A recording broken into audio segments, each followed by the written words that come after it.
Simpsons Index, an online spreadsheet that is also a podcast. This is the podcast. And coming out of the Temple of Doom, this is the Simpsons Index, episode 55. Hello, I'm your host, Elliot J. O'Neill, and joining me in this Doom Temple tonight is BT. Yes, that's accurate. Phil. Hello. And Jordan. Hi. Hey guys, how are we doing this evening? I can only speak for me, but I am well. Oh, good. You can speak for me as well. Oh, he's good too. I mean, he's okay. He's average. And Jordan, the more official accurate. spokesman for how people are. It's good we finally nominated that. So when you're at a concert and people and the guy, like whoever's on stage, yells, "How's everyone doing tonight?" It's just you that responds. Actually, it's been We're generally pretty good. On average, we're okay. Terry's had a pretty tough 2 weeks, actually. Yep. So if you could really like play his favorite, he'd love that. Would make his day. But thank you for asking. All right. And yes, this is the Simpsons Index, the podcast where we watch and review 3 episodes of The Simpsons at a time. But the catch is that each episode comes from a different decade. And starting out tonight, we watched an episode from the HD era, the high definition HHD era. Is that a catch? We've had this discussion. Okay. No, it's more like a concept or a premise or a... No one wants to hear. The concept is. Yeah, Like, it that's sounds what like it's the thing. It's not a Yeah. pitch, it's a catch. Ooh. No, wrong way. Wrong spot. And starting out tonight, yes, we watched Yellow Subterfuge. This is season 25, episode 7, written by Joel H. Cohen, first released in December of 2013. In this episode, Bart starts trying to behave better to try and get a seat on the school's submarine ride that's a field trip, apparently. And in the B story, Krusty licenses out his show format to the foreign market and finds out that everyone else does his job better than him. Guys, what did you think? By the time I didn't like it, it was already nearly over. It was 100% meh. A lot of meh. That submarine wasn't yellow at all. True. It's very true. Lied to from the beginning. But what Yeah. about the subterfuge? What is a subterfuge? It was just Like when a you... deceit. Like deception. deceit, Yeah. Oh. Yeah, this episode started kind of strong. Oh, I get it. What? I get it, The because title? they're yellow. Yeah. And they did a subterfuge. I'm patting you on the head. Yeah. For I know, everything. I know that you haven't got a board with like bells and whistles Yeah. and noises on it, but can you make one with a slow clap? Also, Jordan, I have a ball. Perhaps you'd like to bounce it. Oh, got away from me. Well, you keep at it. Yeah, this episode in the first act, I was thinking, oh, this might actually do pretty well in the rankings, and it just got worse and worse and worse. It skirted average I think for a I very... just saw someone flashing their phone. Yep, there's someone at the door. And we'll be... I'll be interested to see how this does do in the rankings, though, because... it's tricky. Okay, so let's talk about the story first off, and we'll start with the B story. It felt like filler material. Oh, it absolutely was. Because, yeah, Lisa just shows up at Krusty's house, who's getting some stuff repossessed out of, like, nowhere, apro of nothing. And then he's like, I'm losing money. She's like, why don't you format your shows to other countries? Plot device. And you're like, okay, I guess this is where this is going. But Seemed like a really roundabout way to get a very long bit of Spanish SpongeBob section in. Yeah. That was terrible. It went for about 20 minutes too long. Yeah. It was insane. And it was only a minute long. Yeah, that tells you a lot. So bits I liked out of the Krusty storyline. I didn't mind Irish Krusty. Yeah, his pathetic, depressing story life, which was not funny at all, but clearly got rave reviews. Yeah. Well, I preferred the first bit. The play didn't. The play didn't work, but when it's, they've televised Irish Krusty, who's just hilarious. Well, hilarious. Just depressing. Yeah, just solemnly drinking a glass of whiskey. But parts you didn't like about the Krusty storyline. Is anyone? I do have the notes. Let's see. I'm too confused to tell if this is racist. Okay, that's racist. Of course, he's referring to Itch'em and Scratch'em, the Jamaican parody of Itchy and Scratchy, which were, of course, totally obsessed with weed. Yeah. Yeah, and It's the only thing the Jamaicans are known for. Yeah, exactly. Yeah, No other contributions to the world apart from Totally marijuana. Bobsledding and weed. Totally ignoring jerk chicken. Hello. Yeah. How do you ignore that? Yeah, it was so depressingly trite and just playing with the stereotypes that we know exist. And we did get a weird 1-2 punch of overly heavily stereotyped Chinese Krusty who bursts out of a fortune cookie, but then we get the good joke of Sideshow Mao. Yeah. I'm like, I know, confused. so conflicted.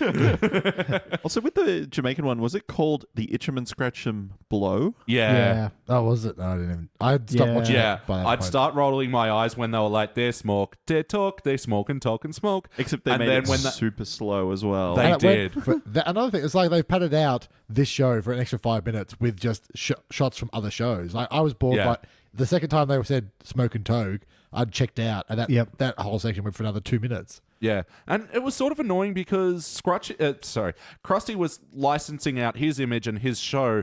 Itchy and Scratchy isn't technically his show. No. So, yeah, that makes me go a bit... But, yeah, with the Itchy and Scratchy, when it was Smoke and Toke, my eyes were rolling, and then when they call it the Itch'em and Scratch'em Blow, it was just... Yeah. hurt. Especially because, like, sometimes they don't even have the full Itchy and Scratchy theme song, and this was half speed, Yeah. and they did the whole thing. Yeah. And I was like, oh, We man. get it. They like pot. And they were, like, bashing each other with a joint and a bong. And a bong, yeah. Just in case you didn't quite get it. Yeah. They're literally beating you over the head with the paraphernalia. It was a 2-second joke that they committed 45 seconds to. Yeah. Yep. And so they did this weird 4-act structure just so that they could fit in at the end Krusty going to like Krusty Con. Yeah, that made no sense. So they had this bit where they're like, "Oh, the other Krusty is more popular than you," and he's just like, and it makes sense. He's like, "Okay, good. I get 75%. That's great." Yeah. And his agent was all like, "You idiot, don't you get it? You're the worst, Krusty." And Like, again. I don't give a shit. Yeah. Yeah, that's Yeah. not, Why not was what an he- agent does. An Yeah. agent goes, "You're making a shitload of money off being the worst version of you in the world." And therefore, I'm making a shitload Yeah. of money. We're all having a Why does he great time. care? So it shouldn't have been like a convention for all these Krusties. It should have been all the international Krusties like coming and knocking on the agent's door saying, "Hey, this is unfair." Well, yeah, you're getting 75%, and then it's also like, well, I made you famous, dicks, and you agreed to it, so... Well, I think the Yeah. thing was I don't that know how the Simpsons 4 fingers flip someone off, but It's all just 2 finger flips. yeah. yeah, they do. The way I saw it was that Krusty gathered all the international Krusty together to be make a big announcement, and they're thinking, "Oh, we're doing so well. He's going to give us more money." And instead, it's just him, and he's got a gold nose now. Was it gold? Because Yeah. he's minted. Yeah. Again, this stuff didn't need the premise of it being a Krusty convention. No. I just realized that I really stopped paying attention halfway through this show. No, it's I was fair. going gold nose. I didn't see that. It was gold colored. It was weird because you saw him, he had the giant like staff as well, and the big fur coat Yeah, and no it's shirt. like I a think it was Jacob. alluding to, oh, he's back to being rich again. I like Yeah. the richer you get, the less shirt you need, but the more coat you need. Yeah. Yeah, cold less with no shirt, shirt. more dead animal draped on my shoulders. Yeah, there's a weird graph, but I like it. Gotta be What's your flossy. shirt to coat ratio? What if I have a t-shirt and a coat? Yeah. That still yeah, count? I get that means you're doing well, but you're not quite there yet. Damn it. It's But- true as well. Yeah, I thought this character model of Krusty was pretty funny, but again, it didn't need to be at the convention. He could have just been in his dressing room. He's long quit the show because he doesn't need to, Yeah. and they're all complaining at him. Okay, well, not only that is, okay, the agent tells him, "You're the worst Krusty." He really doesn't seem to care. If he had had a reaction of, what are you talking about? I'm the original. I'm the best. Then that would have made sense why he brings them all together and say, Yeah. I'm going on your shows to make me better. Yeah. That would have been fine, but he's like, okay, they're better than me. Waka waka. No, it was poorly thought out. And, all right, so how about the Bart storyline, the main storyline, with Skinner? No, it started out with that Skinner dream sequence of being a badass cowboy in cowboy times. Yeah, so and essentially- shooting a lot of kids in the head. Yeah, like that point was blank. a bit of an imagery that I didn't need. No. So yeah, it's all set to the main theme song of Django Unchained. I don't know if that was a song previous to that movie, but I'm pretty sure it was, actually. Yeah. Because Django was a cowboy series prior to Django Unchained. yeah, but it had clearly just come out and The Simpsons wanted to do a parody about it. There's so. a better parody in Bob's Burger of Banjo. Yeah, Banjo. That's a great song. So what did you like about the Bart storyline with Skinny Boy? I believed it at the start. I kind of liked the premise of, okay, we're going to have like a kind of competition. We'll wipe the slate clean. Yeah. We're going to give everyone an even chance, but if you screw up once, you're off the list. And Yep. Bart, like, going, it's such a good motivation for him to try and be good. Like, I would be good to be on a fucking submarine. That'd be awesome. That's Yeah, fun. hell of a fear. Especially for only a week. Like, you can hold it in for a week. Jesus. Yeah. Yeah. If I cannot fart on an entire date, you can be good for a week. But yeah, Day like, or date? Because day is excruciating. I can do a date. Yeah, day's too long. You got to hold your date for a day. That's another '90s one. Anyway, I liked a lot of the jokes around that section, and I thought it was good up until the third act where they do the killing Agnes fake out Which thing. was, my actual notes say, okay, so they have Skinner finds a dead Agnes, or what he thinks is his dead mother, and immediately assumes he did it, and it's just, why would you just go to that assumption? And then I just wrote, and now it's dumb. Well, to be fair, they did try and set it up a little bit with the phone call from his mother, and he's got the picture on his desk, and he's saying, sometimes I wish I could just kill you. So I think maybe it's like they're trying to set it up like he's got these thoughts bubbling around in his head that he may just act on when he doesn't realize it. Give me a little something, like he pulls the knife out of back and goes, my favorite knife in my only mother. Of course, I'm the only one who has the combination for my favorite knife safe or something. I don't know. I think it was okay. Like, it wasn't terrible. I think my problem with it is I did kind of like everything leading up to it. I like the idea of the submarine competition and Bart trying to stay good. Yeah. I do like when he's running late and he's running through the streets of Springfield and the Oscars obstacle course truck bursts out in front of him. I mean, this episode had a lot of one-off gag. Like, I laughed quite a few times, but I think the story lost me. Yeah, Segbreak 2. And I think that's my problem, is everything was pretty meh, but I'm like, if your payoff is good, this is going to lift the entire episode a whole lot. And the payoff was the weakest part. Yeah. So, it definitely peaked immediately after the... I didn't like the Skinner cowboy thing at the beginning. I thought the parody was a bit weak. But like the end of the first act, I thought, this is going to be an episode... Like, I forgot that you watched the bad one first. I'm like, this will be all right. And then it was just it was like the Matterhorn. Really peaked early and then just down the whole way. Well, the philosophy's not to watch the bad one first. It's to watch the most recent one first. But, the Venn diagram of that crossover is more often it's the bad one. Potato. Okay, two things I did like out of Bart's storyline. I like how Marge is genuinely supportive and she's like, I believe you can do this, honey. It's her character, but it was very nice. I also like when she's like, so Bart, in regards to this submarine thing, what's your favorite food when you're disappointed? Yeah, absolutely. It's a really good line. I just thought of a way you could fix this story is that he did get to go on the submarine, but then he realizes, you have to be good on the submarine too. Nah, I feel like that wouldn't, because you wouldn't do anything. Once you're in, you're in. Like, they're not going to surface and just leave you in the ocean. But also, you're not touching anything. You're being strapped into Milhouse got to launch a missile, but... Well, I mean, I really just... it's just the way it went and where it started. And, okay, so I didn't like the Skinner parody at the start, but I did like how it became a theme for the rest of the episode. Yeah. Where Skinner was on the warpath. But it could have easily been that without that lead-in premise. Like that, without that starting kind of dream montage where he's fallen asleep on one of two chairs on the stage in the auditorium. There's like 30 people here. Why are you asleep? I wonder if that, again, was maybe trying to set it up for his believing that he could kill his mother because he'd been kind of not quite hallucinating, but daydreaming quite a lot and snapping in and out of reality. Yeah, but then his other daydream was that he goes into a whorehouse that's completely occupied by his mother. 6 of his mothers. Yeah. So that was weird. The wilted rose. Yeah, I think we can all agree that both of the Django-esque sequences didn't work. No. We'll get back to the story. So, play count. How many times before tonight have you seen this episode? I've seen it once. A big fat 0. 0. Yes. I wish I'd sunk mine. Damn it. Yeah, I feel dumb now. Jordan. He's got the driest knees. Jordan. Yes, I do. Is your name spelt with a D, but the D is silent? So did this feel like an episode of The Simpsons? They had The Simpsons in it. Yeah. You know what? You can say that. Yeah, I don't think anyone is off character. They're all maybe a little different to themselves, but Bart's behaving for a reason, and Skinner is having power trip fantasies for a reason. It was like a Bart and Homer kind of caper. They do that. Yeah. They do stupid shit because they're not, responsible, either one of them. Yeah. Lisa essentially didn't need to be there, like you said before. She they was could have just made that an executive at the Krusty show. That would have made much more sense. Yeah, well, I don't know they why have it was been Lisa. actually pushing Krusty's agent as a more prominent character in the later seasons, Yeah, so fine, use it him. could have been him. Yeah. Yeah, he was in the other episode that we watched the other day, wasn't he? He was like... Yep.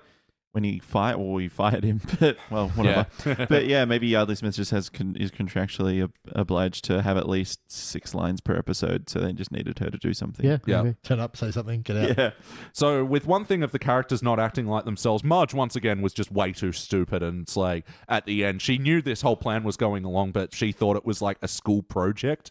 And it's like, come on, Marge, you're not that dumb. And also, there's a bit where Homer goes, Marge, I need you to start my car for me. And she walks outside and blows into the breathalyzer of Homer's car to start that's it. not. Because I thought, because the line before that is, something about Bart misbehaving. So I thought it was going to be, if he's put anything weird in my car, I want you to start it for me. But no, it's the breathalyzer joke. It's like, oh, that's really sad. Especially because he's going to Moe's. Yeah.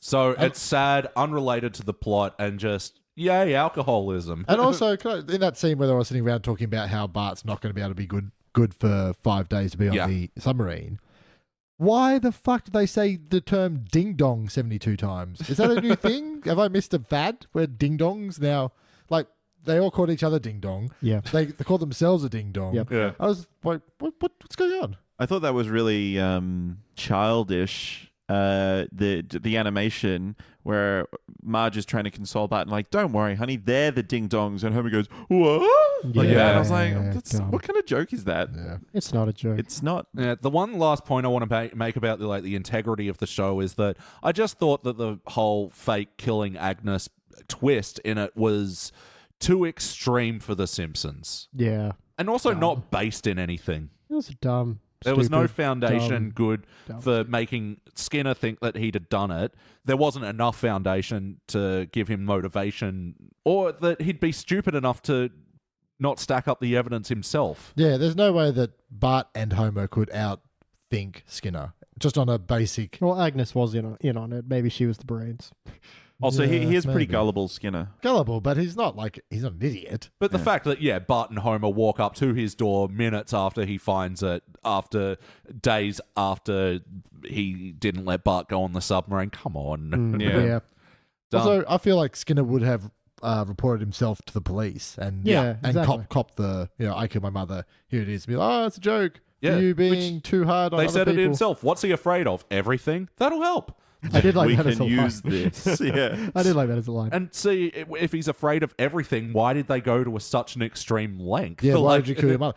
And what was the end result? They wanted him to leave town? Yeah. Yeah. I've got to add the scene, delete the other one. Instead of killing Agnes, because we know that really Agnes is his greatest weakness, Yep.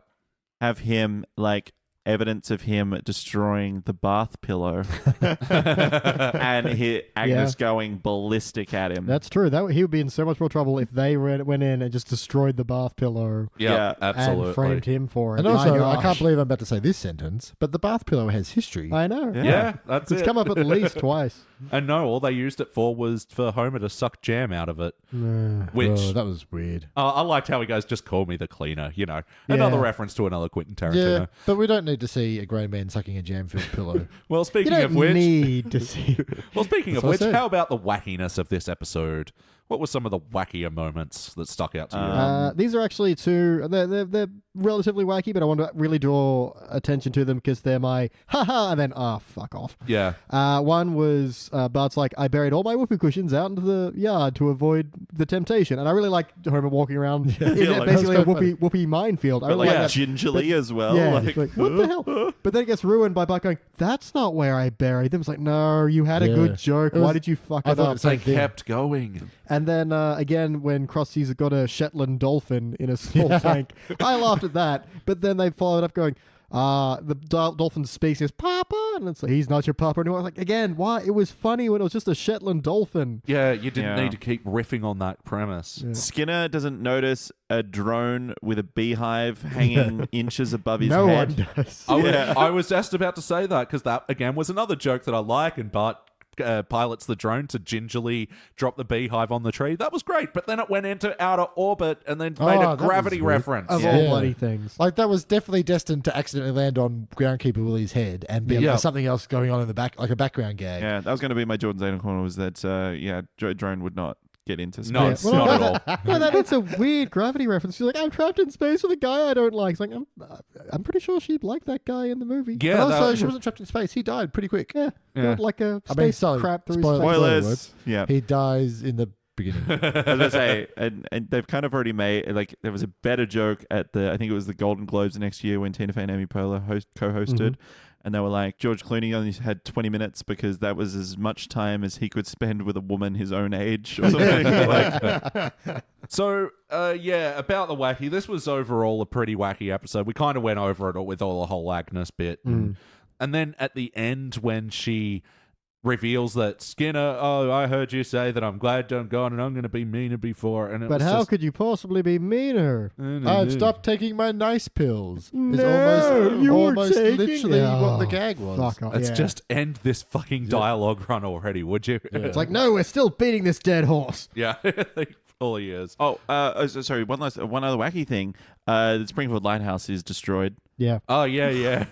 By Millhouse. By a torpedo. Like, it's just a fake. Oh, we've got the main one. That a guy who we met at Old Navy can get you onto a Navy submarine. I think there was a double layer gag in there. Double layer, because it was like, he's an Old Navy buddy. We shop at an Old Navy, but I think he actually was an Old Navy buddy because he's wearing the uniform. But he wasn't in the Navy. And I really thought... I know, none of that made when sense. That guy first turned up, I swore that story was going to go into Skinner had mistaken a gay guy dressed as a sailor for an actual captain, and it was going to lead into... Like, turns out the submarine is the hot club in town. Oh my God, that would have been hilarious. Yeah. That's what I thought. Yeah. And the ad where he plays it, and it's the USS Tom Clancy, and then it jumps over the kid like Free Willy. That was a weird reference. I like USS Tom Clancy. Yeah, that bit was good. Yeah. I think what they did on this show, or on this episode, was they should have stopped at their first idea for every gag. Yeah. And then when somebody else went, and it's probably one guy who's went, and then they should have just punched him in the face and just kept the episode going.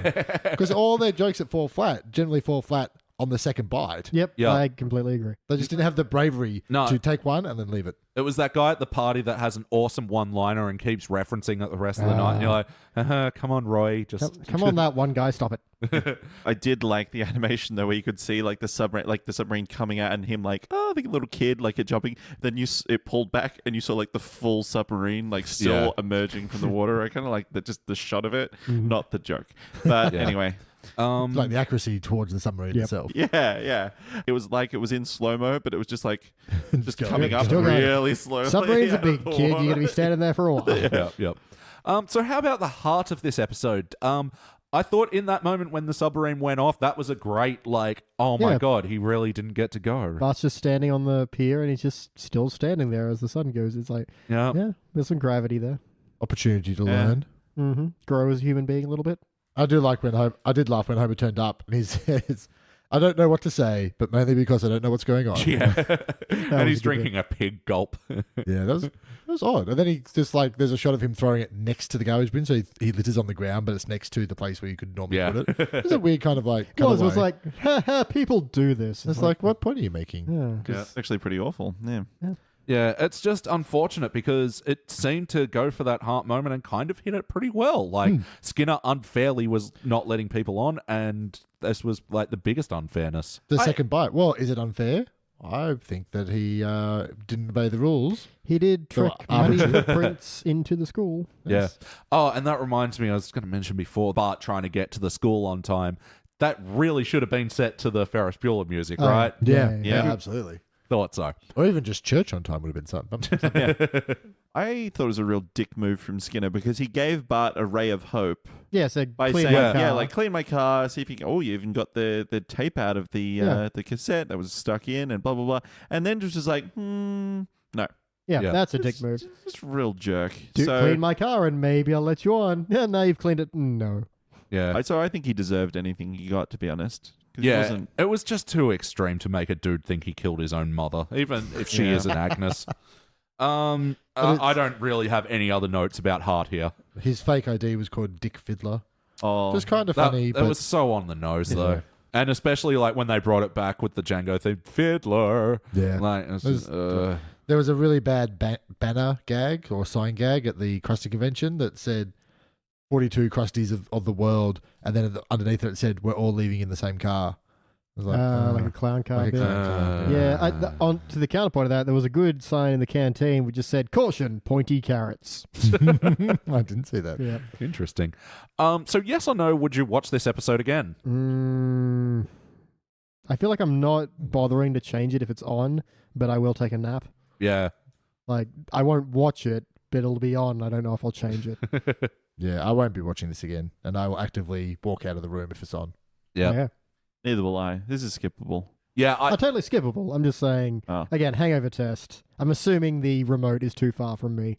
Oh, yeah, You need to plan your hangovers better. You reached out to grab it, and you only pushed it further away. Oh, shit. And then you tried to reach it again with like a nearby broom. Still pushed it further. I got to work on my dexterity skills. You got to work on where you keep your things. Why is your broom closer than your remote?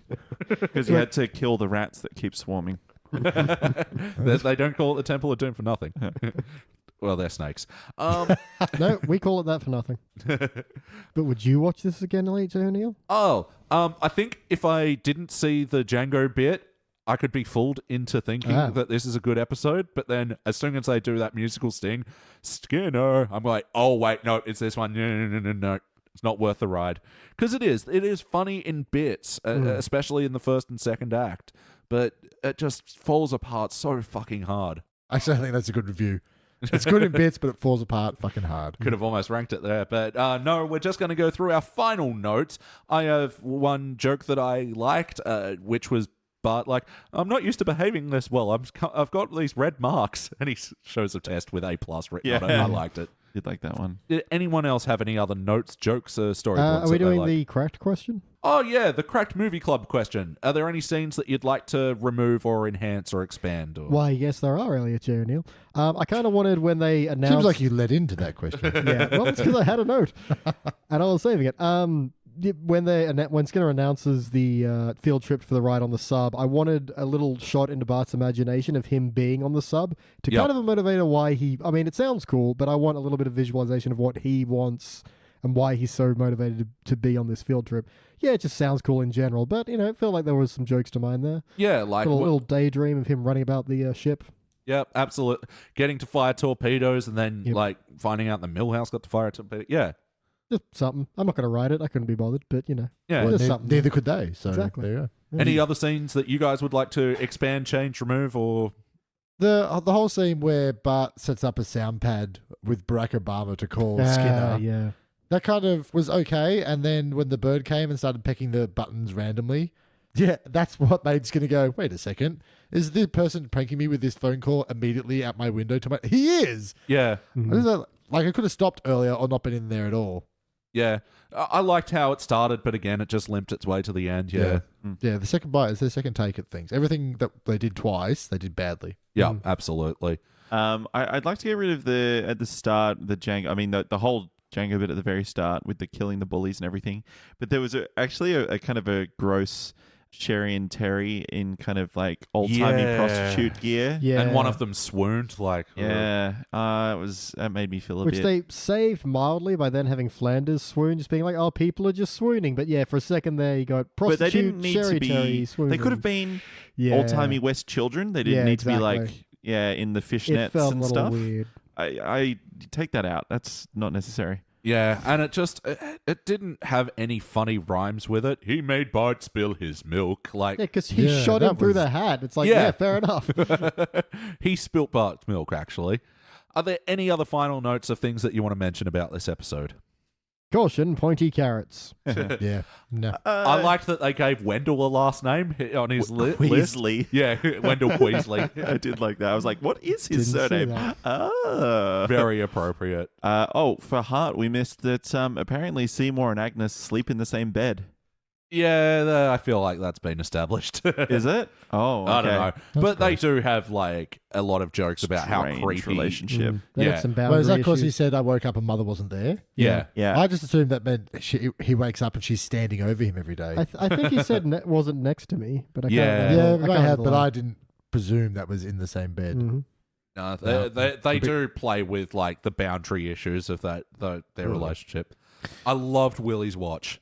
Together with Band-Aids. Yeah. If only I could tell time. Yeah, so that was one where they probably they stepped into the second beat, but it totally worked for me. Well, I didn't get the setup for that. Like he goes, you got the something tape out of my deck player. That's the reason. Oh, Susie Orman, she's a business advisor on one of the cable news shows. But then also he goes on about like, that got me a new watch band, and that's when Willie is like, oh, Skinner always going on about his new watch band, and then it cuts to his watch band. I get that, but I don't understand how Susie Osmond could get you a new watch band. I missed that through business advice, because I thought it was the tape was stuck in there when he bought it, and so he got it cheaper. Is what I thought it meant. I thought it was like I don't know she gave who him the Susie confidence. No, that makes more sense. I didn't know who the hell Susie Osmond, whatever the fuck her name is. Man, I thought it was be like you need to Motown replace singer. this instead of going, I guess I'll just buy a new watch or something. I don't know.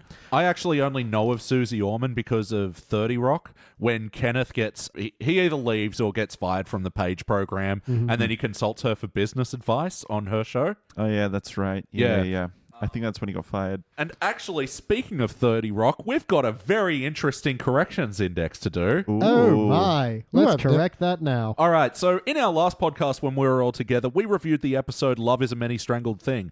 In it had a scene where there were a bunch of homeless people who used to work in now obsolete luxurious professions. Yes. Yeah. So some of those were including therapists, wedding planners, personal shoppers, aromatherapists, high-end caterers, and sommeliers. Now, we noticed that this joke was... Sommeliers. They don't come from Somalia. Sommeliers? Of course. They come from sommeliers. Oh, there's a potential tongue twister. Somali and sommeliers. Ooh, Somalian sommeliers. Sipping some... Sipping savory Semillon. Ooh. Sipping Semillon. Oh. Savory Semillon. Sublimely. Well, like savory is, I'm imagining like ham. Yeah. Want some ham wine? savoring. Is that you call it Rum bacon juice? ham? And I've got it. Anyway, we noticed that this joke was very similar to one that was in a 30 Rock episode, and it was called Plan B, where Liz Lemon is on the brink of losing her job as a sketch show writer. She also runs into homeless people of now obsolete professions, including a travel agent, an American auto worker, and a guy who used to play dynamite saxophone solos in rock and roll songs. Now, we were wondering which came first. Let's play a game of Did Simpsons Do It? Now, I'm going to say Simpsons did it. No, I'm going to go 30 Rock. Yeah, I'm going to go Simpsons. all right. Well, as I mentioned last week, the Simpsons episode Love is a Many Strangled Thing aired on March 27th, 2011, and the 30 Rock episode, titled Plan B, also aired in 2011 on March 25th. Wow. Oh! Holy crap. Simpsons were 2 days later. Did they have I was right, thank you. B, Ding, ding, ding. Hold Phil on, Wheaton. who wrote it first? were there writing rooms next to each other? It sounds like they're just a glass against the wall. That's a very specific joke to have 2 days apart. Yeah, well, I'd say it didn't share any of the same writer's room because Fox and NBC. Yeah, True. Well, we talked about how, like in the last episode where they do a meta joke about, it takes so long to animate that the jokes are tired and hacky that I wonder if it was 6 to 12 months before. Probably. Yeah, And then 30 Rock, they can Yeah. film it Fox, like you have a a few months leak to before. NBC in your building. Yeah. Yeah, I imagine, that 30 Rock has got a smaller showtime. But anyway, that was just incredibly Very interesting. fascinating. Yeah, I'm fascinated. Yeah. 2 days. I'm blown And I was away. looking up that episode. It reminded me of another good joke I liked where it had a poster for Transformers 5 and it goes, written by no one. Oh my god, Transformers 5 is coming out, and it looks like it was written by no one. Came out with Anthony Hopkins. Was that the Ah. last night? Yeah. That got really bad reviews. And Anthony Hopkins. Just in it? no one wrote Yeah. it. Oh, right. Just a truckload of money up to they backed a dump truck of money up to him and said, "Come into this show." Yeah. Here's another dump truck. You will have to be in the same movie as Mark Wahlberg. They're probably like, well, I've got enough goodwill for doing Westworld, so I Yeah. can do whatever I want at the moment. Holy If Does it he pays even bills. need goodwill? Fuck, he knocked it out of the park with Westworld. Yeah, that was good. Mwah. He's Anthony Bloody Hopkins. Yeah. He's Sir Anthony Bloody Hopkins. I He believe can't that's knock on it. his business card. I'm Anthony Bloody Hopkins. would be on mine. He doesn't even have a business card. He just has a man who stands next to him and goes, "This is Anthony Bloody Hopkins." Sir Anthony Bloody Oh, Hopkins. yeah, And then of course. another guy Don't you goes, know who this is? You got two basically business card announcers following you around. It's like there's an automated bot on Reddit, and when anyone says Jack Sparrow, it pops up and goes, "Captain Jack Sparrow." Oh, yep. All right. Any other final notes before we rank this thing? I saw a couple of us smiled, but I don't think there was any need to do the callback to Yvonne Niage? Did you see that at the start? I did. I liked it in the context of the ad that they were doing, Yeah. but because it was paired up with that Free Willy bit, it was Free Willy. I bit. also appreciate they didn't grind to a halt and point at it. They didn't Yeah. go, someone go, Neva Net Niage, what does that mean? Better join the Navy. Yeah. that fair was enough. a bit annoying. Is there anything in your anally retentive corner? Because I have one. Bart didn't eat. Wait. Jordan's anal corner. Bart didn't eat his dinner. He's like, I'm going to go put this in the dishwasher, wherever that is. And he just takes his full plate of spaghetti and meatballs and just chucks it out the window. Yeah, I like What that a because there was a fucker. good sound effect joke there. Yeah. And also, that's not how torpedoes work. Torpedoes work by creating a pocket of air underneath like a ship. So it lifts it up and snaps it in two, and then it sinks. Really? Yeah. Fascinating. It's not an explosion. Yeah. I'm pretty sure there is an explosion there. Yeah, there is. But it's not supposed to be like a fiery explosion. But it's not meant to be the explosion that does the damage. It's meant to be the the kind of- energy. Well, also, exerted yeah, by like it. the You probably blast don't and use the- it to explode lighthouses either. No, that's Also true. that's actually that's a missile. That's not a torpedo. Yeah, if it comes Yeah. out of the water, Yeah. not a torpedo. I have one where Homer shows up on the pier. You can see his license plate, and I was busy trying to figure out if it was a joke, but then when it cut back to it, it was gone. I saw that as well, and I couldn't make anything of it in the second that I paid attention to Yeah, it. exactly. I But was about to say, because America has that weird thing where Yeah. it's only on one or Oh, like no, on some the front certain page. states. Yeah, It's Yeah. weird. I don't understand why. Neither. That's all my notes. I'm out of notes.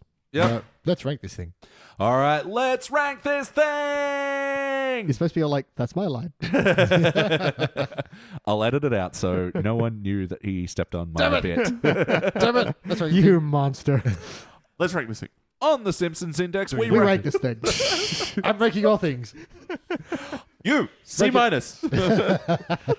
On the Simpsons Index, we rank using our 6-point scale, which starts down the bottom at failure. But maybe if the episode was meh, you give it a participant. Now, for the good rankings, there's bronze, silver, gold. But for the best of the very best, the essential episodes, the ones that you recommend to your friends and family and you sit around the TV and it's glowing, warming glow, you give those episodes cubic zirconia. I'm going to go first. Let me show you how it's done. Look, it was close to being a bronze, but I can't. It just, in the talk, it's gone down a lot for me. It's a participant. The only other thing that I'll say that I haven't said yet is Krusty's material was so painful. Like, anytime he went into ranting and raving and talking about the industry, and I hate how Krusty's got a coke problem they just lay out on Front Street in this one. So, it's a participant for me. What do you reckon, BT? Yeah, I'm with you 100%. There were moments from like, this could skirt into bronze depending on where we're going, but we just went nowhere fun. And that entire like last act, you can pretty much just forget. Krusty's entire story was boring, and I think I just half paid attention the entire time. So yeah, it is the epitome of meh. Yep. It's a participant from me. Phil? Yeah, I'm gonna go full participant as well. It was a busload of promises that just weren't delivered. Wow. And never took us to the submarine. To be fair, buses don't generally deliver things. I guess they deliver people. All they do is deliver. They are constantly delivering. Yeah. No, that's fair. Jordan? I always find it great that you talk about, like, with such enthusiasm, the gold, silver, bronze, and then the cubic and how great it is right after we watch an HD episode. And I'm like, we're not going to be troubling this side of the scale. Don't get up, cubic zirconia. We'll come to you. Yeah, it's like you say, look at this wonderful, amazing prize that you will never see. We're just going to close this door now and put a curtain over That's it. for later. Yeah. But yes, it doesn't need a medal of any kind. Participant is soundly where it is. I'm almost a little bit offended because that fourth act was so tiny. It was literally maybe a minute's worth of material. Yep. And I think it was just almost like a money thing. Like, yeah, we can scam an extra ad break in here. And I Yeah. just thought that really pissed me off. So yeah, participant. All right. Well, that'll average out into a unanimous participant. That doesn't actually average at all, is it? It's Well, still, yeah, it's still an average. still averaging out. It's just all the same It's things. just a really easy easy. calculation. It's like, what's the average of 1 and 1 and 1? Yep. Still 1. 3? Damn it. Yeah. This will join other such unanimous participants as Take My Life, Please, Thursdays with Abby. AB. AB. Every time. Oh, fuck. Can't believe it. Corrections index. I'm not going to even edit that out. I should be... You need to learn somehow. My Fair Lady, the Marge becoming... Laddie. No, that was was Lady. Lady. Okay, my apologies. Yeah. That's fair, F-A-R-E, That's right. I'll correction index you in a minute. I'll correct your index. with my fist. Let's rank this thing. And it also joins the Girl Code, the one where Lisa becomes a coder, Friends and Family, the VR one, and the Girl Who Slept Too Little, the one where Lisa thinks there's monsters. That one really is meh. Like, watch it, you'll be like, so meh. Yeah. All right. Well, we are going to take a break, eat some Thai food, and watch our next episode for the evening, which is all the way back in season 11, Take My Wife, Sleaze. Oh, so Take My Wife, Please was a participant. They do so many episodes that are named after that Rodney Dangerfield. Look, right now, all I know is Thai good. You like shirt? Hey, we'll be back.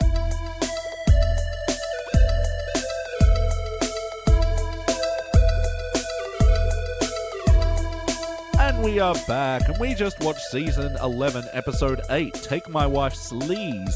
This episode was written by John Swartzwelder. Really? Yep. Wow. And it was first released in November of 1999. In this episode, Homer forms a motorcycle gang, but runs into trouble when it finds out that another motorcycle gang has the same name as his. And then the motorcycle gang steal Marge, guys. What did you think? I'm very surprised there's a Schwartzwelder. It's not a bad episode.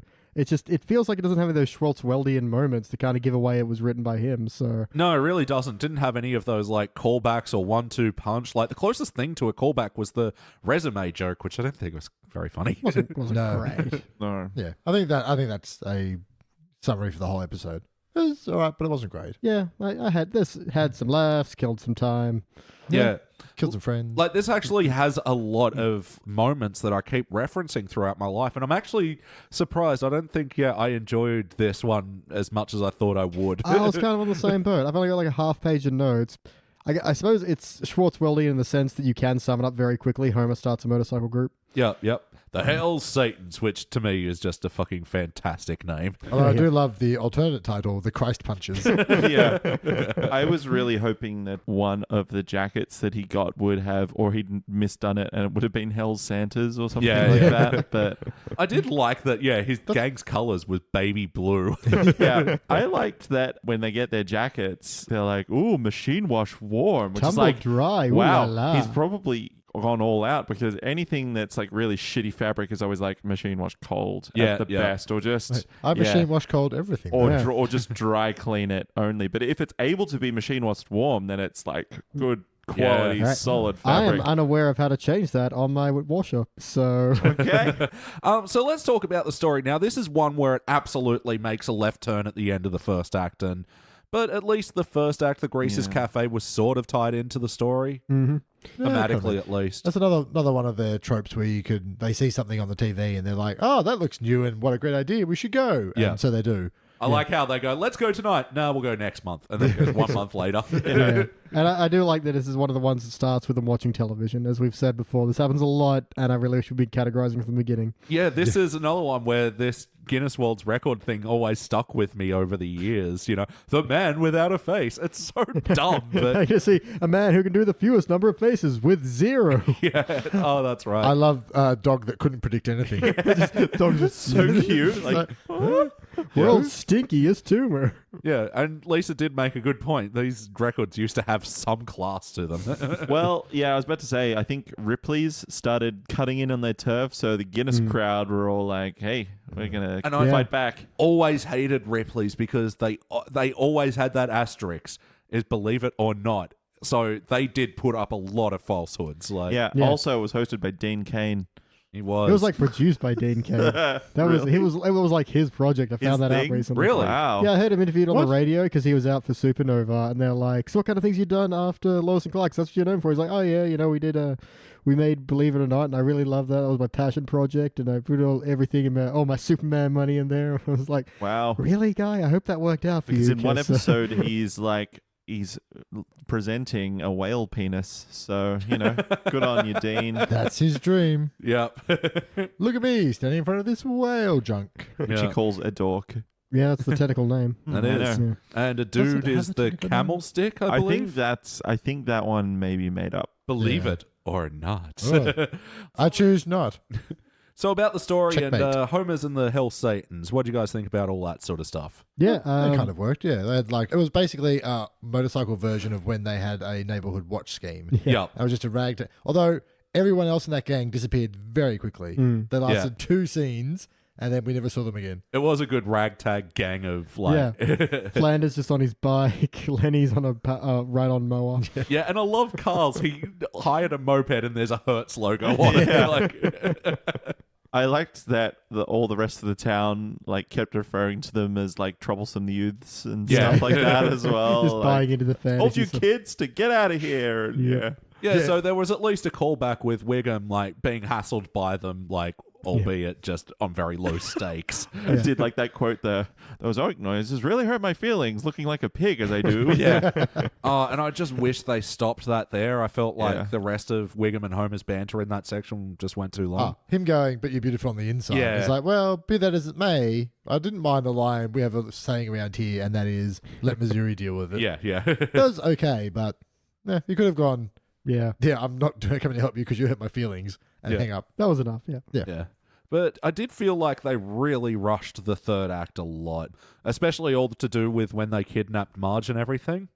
Yeah, the whole motorcycle fencing thing. It was kind of funny, but at the same time, you're like, is this where we're ending? I love the motorcycle fight. I just thought Marge turning around the motorcycle gang was all very rushed. Yeah, I didn't really see much of that. It was basically she discovered that none of them found her sexually attractive, and so she decided to school them into being normal people.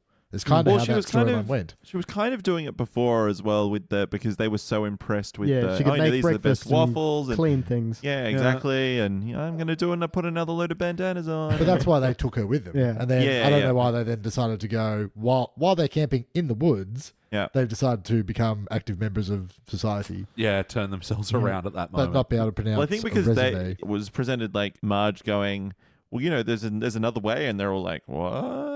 Yeah. You don't need to just beat people up and steal I do their really stuff. like the line of, how did you get my jacket so clean? I've tried hitting it. I've tried yelling at it. I quote that so much.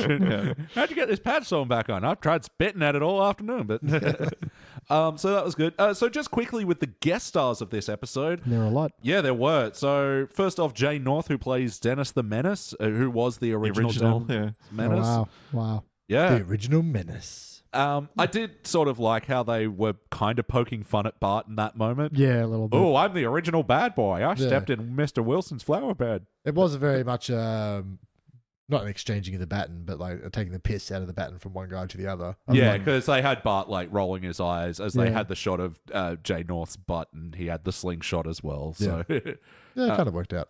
And Henry Winkler, it doesn't feel right to say Winkler. Wrinkler. It should be Winkler, shouldn't it? No, it should. Just as he gets older. There we go.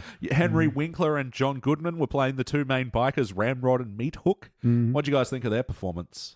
Beautiful. Yeah, John great. Goodman's always great. He's great. I knew beforehand, I admit, that it was Henry Winkler, but I still couldn't picture him doing that voice. He was definitely doing a voice. It wasn't because John Goodman, you could tell that was him. Is John, Signature grizzledness. Yeah. I liked how one of the other minor bikers you don't actually hear speak just looked like the Ultimate Warrior for no reason. No, not Ultimate Warrior. He looked like Randy Savage. Oh, yeah. Macho Man. Was that the one who scratched his butt with Lisa's social studies book? No, but that was also gross. It's a classic, you keep it, but it's a good bit. Yep. And Jan Hooks as Manjula briefly, and also NRBQ featured prominently in the credits and one scene of this episode. And they had their name on a drum. Yep. No robots before quitting.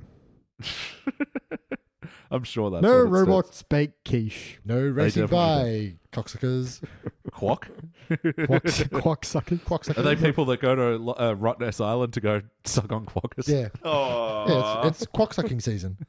That's why they look so happy.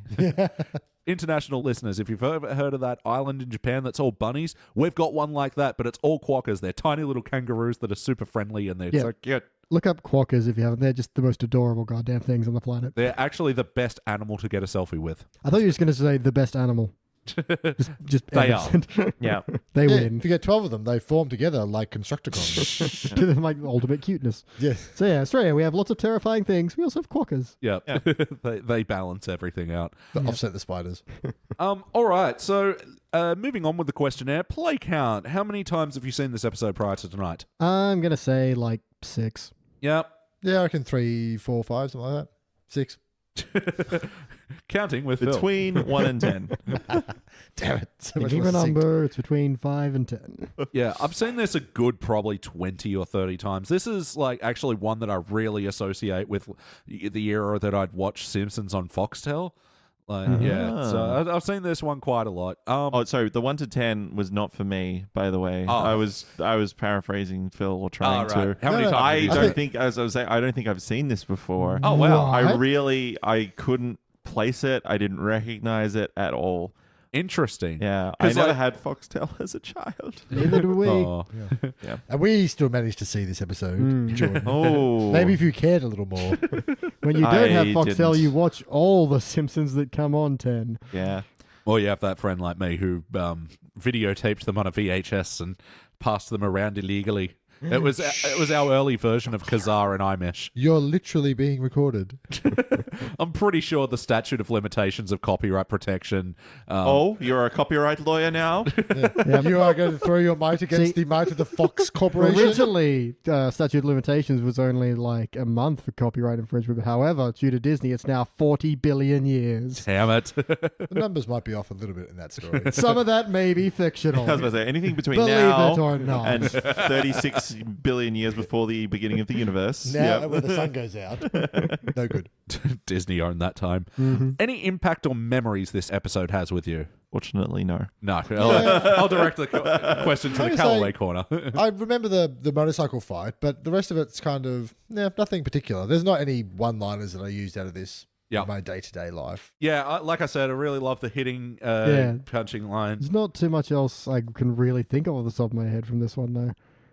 I like Marge's whole, wow, a 50s nostalgia cafe. I also really like, you got anything else with our logo on it? Just some Frisbees and caps. Anything else? And some pogs. That moment where he makes him eat the jacket, that is amazing. Oh, he has the switchblade and you're like, uh-oh. And then he has the switchfork. Yeah. I liked it. Hey, going back to that, 50s nostalgia cafe. Did I miss something? Because they're dancing and he flings her like through the roof. Yep. They danced so hard she traveled back in time. Wow. Or got amnesia, one or the other. I couldn't figure it out. Is it that she got a concussion from getting flung through the thing, but there wasn't any dust that came down or anything. No, so I was like, It felt a think little I bit missed something. Twilight Zone-y, where one person He threw her into the vortex that drops her out right the maybe front. just threw her out of frame, and that's just you just return back into set normally. maybe Yeah, got another Marge, and this one was like, a 50s diner. threw him into that machine from the Prestige. She died, and then Fell her into copy a- came through. Fell into a vat of water and drowned. Yeah. Complicated. I do like the ending of that because, wow, that was some dancing. I've never seen such reckless disregard for a wife's safety. Yeah, that was good. Well, may as well jump ahead to the wackiness. That whole dance sequence was super wacky. Yeah, dance sequence was super wacky.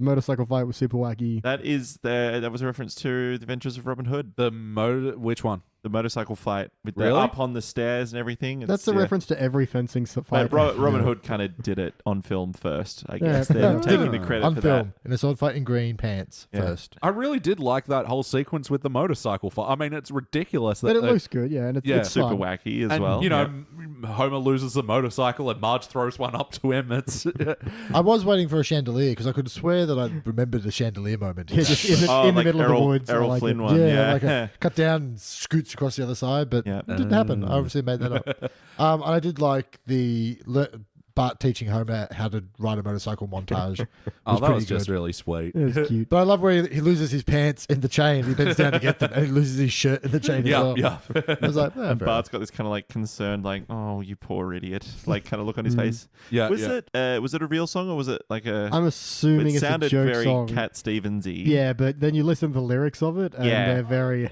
one of the lyrics at the end was, "If you weren't a man and not my father, I'd marry you." yeah. Ooh, okay. Right. Wow, what? Really? Yeah, I if missed you, that. If you weren't a man and my father too, I'd buy you a diamond ring and then I'd marry you. Oh, wow, I What didn't was notice that. What was the bit at the? Was it a reference to something where the moon turns around and their faces are? on it? Specifically, I don't know, but it's like, heartwarming montage kind Right, of thing okay. is what I took away from that. Seems like a I Yeah. Love Lucy kind of gag. a little bit. On top But, of- Yeah, very much, the start of the montage. Oh, no, he's never going to get it. But then he does, and then it brings them closer at the end. And even the moon's proud of him. I like the bit where Bart was riding beside him and doing like the dad thing of like, okay, I'm gonna let go of the handlebar now. Yeah, he's Very like, good. oh, I could do it. I could do it. Yeah. But back to the dance sequence at the start. That was another parody song done in the style of Jailhouse Rock. But it was the Mental House Rock by Johnny Bobby. Yeah, I did like that. I love that Johnny name. Bobby. I liked how cool fucking Skinner and Edna looked. Yeah. Yeah, and Apu and Manjula, they had their high school 50s nostalgia Even outfits. Clancy and what's his wife's name again? Sarah. Sarah. Even they had the full on. Yeah, they looked really cool. And they were very Pulp Fiction-y as well. Yeah. And Lenny was just at the bar in like a t-shirt and just stuff. hanging out. I did like Lenny went into the Cool Cat's bathroom and comes running out with screams and goes into the Square's bathroom and comes running out with screams. And he's like, Where do I be? Oh, poor Lenny. Unfortunately for me, the dance routine was just too wacky too quickly. I felt like that Homer and Marge's reckless disregard didn't build up enough. I thought it just gotta went. earn that whack. Yeah. And it was kind of dumb Homer again with the, Harley, I need a dance partner, like that immediately after. After being so mean to her, I'll never dance, no way. If I have to get a divorce. And Yeah. So tying into that, how about the heart of this episode? He didn't show much heart when he posted her picture into Cycle Slut of the Month. Slut? Jesus, that was a bit hard. Man, but I gotta tell you, turn-offs include pedestrians. And justice. She said, "You took a photo of me while I was sleeping." He went, "Well, if you were awake, you wouldn't let me." Yeah. I do like that bit. Other heart moments. It wasn't a very heartfelt episode. No. Homer does say, I made a sacred vow to Bogart her forever. yeah. Somebody said, because I missed that, and then I couldn't figure it out. Yeah. Bogart. Doesn't get passed around too much. I don't know what Bogart means. And free her? Apparently it comes when Humphrey Bogart just landed all the roles, and so he was Bogarting all the roles. Really? I don't take all the good bits. that might have just been something Danny made up. Googling on the Simpsons. Is that a Index. shag? Googling Simpsons Index, Googling Find out which one's a Simpsons shag fact or not. Yep, so Bogart is to selfishly appropriate or keep, Yeah. especially a cigarette. But- Especially a cannabis cigarette Oh, hello. from Bogart Humphrey, who often smoked in films. Well, there we go. You lied to me, Danny.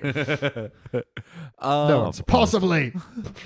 Yeah, I thought it wasn't very heartfelt. And Homer did have another jerk-ass thing towards Marge where he goes, okay, kids, if I don't find her, call this number. Korean love brides. It's just- Yeah. I kind of like that. Just like, Yeah. just don't want to be. It wasn't, I need some loving. And it was just like, I'm scared.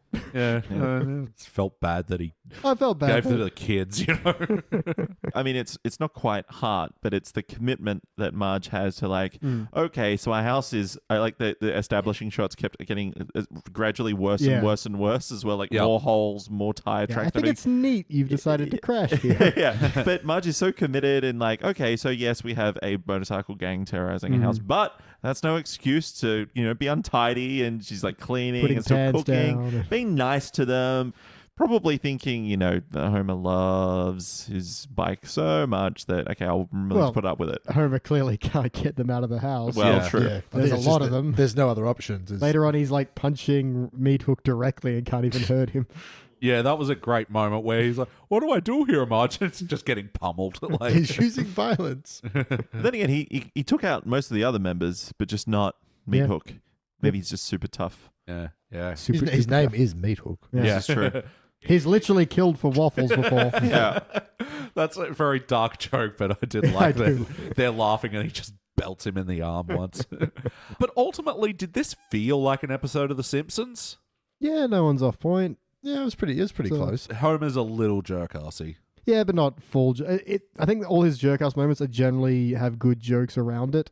Like Fair the enough. photo of Marge in the magazine, it's jerk-ass bit, but it's surrounded by some funny bits. Talking about feeling like an episode of The Simpsons, I feel like Bart would have gotten more in on the motorcycle club I when feel they like there's crashed. a scene missing there. And I yeah. feel like Lisa would have been way more out.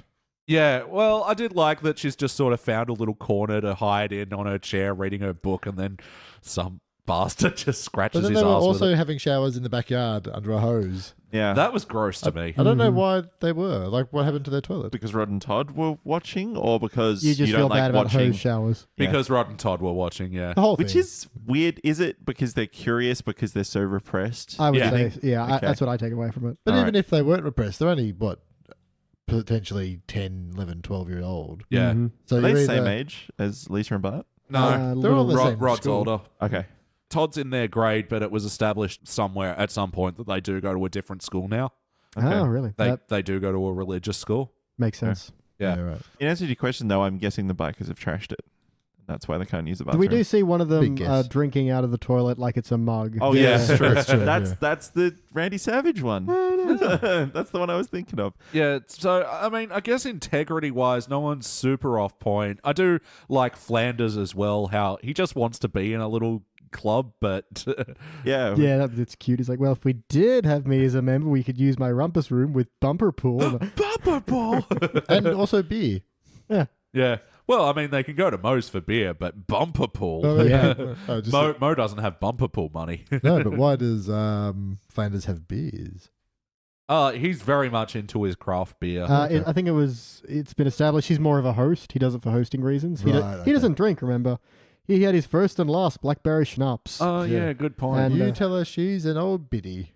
Yeah, that's right. But in the episode where Bart and Rod compete in a golfing tournament, he does have a craft beer with Homer. Like, Yeah, true. That's where he establishes the rumpus room. yeah. And then he does have a white wine spritzer. Oh, but then he ends up married in Vegas, so, you So know, he doesn't drink after that, for Yeah. sure. No. All right. Well, yes or no, would you watch this episode again? Yeah, sure. yeah, probably. Sure. Yeah, for me, it passes the hangover test. So, we'll watch it again. What playlist would we put it in? Homer social clubs. Yeah. Yeah.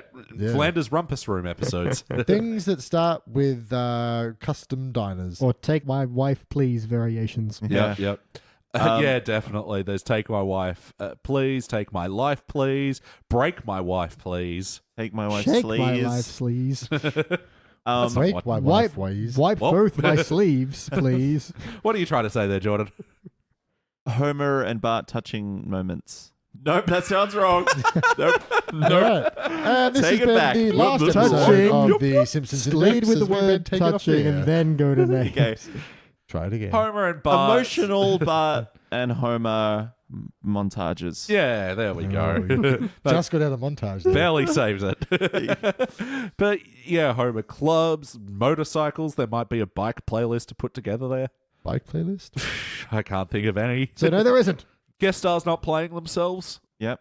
That's another one. Dance competitions? I feel like that's surely come up before. Yeah, dancing in The Simpsons. Yeah, Just give her one of these Oh, Simpsons going to a restaurant. that they saw on TV. Yeah, yeah. All right. BT, any other notes about this episode that you'd like Let me to have a mention? There's a good sign gag outside of Papa Wheelie's. Ladies puke free.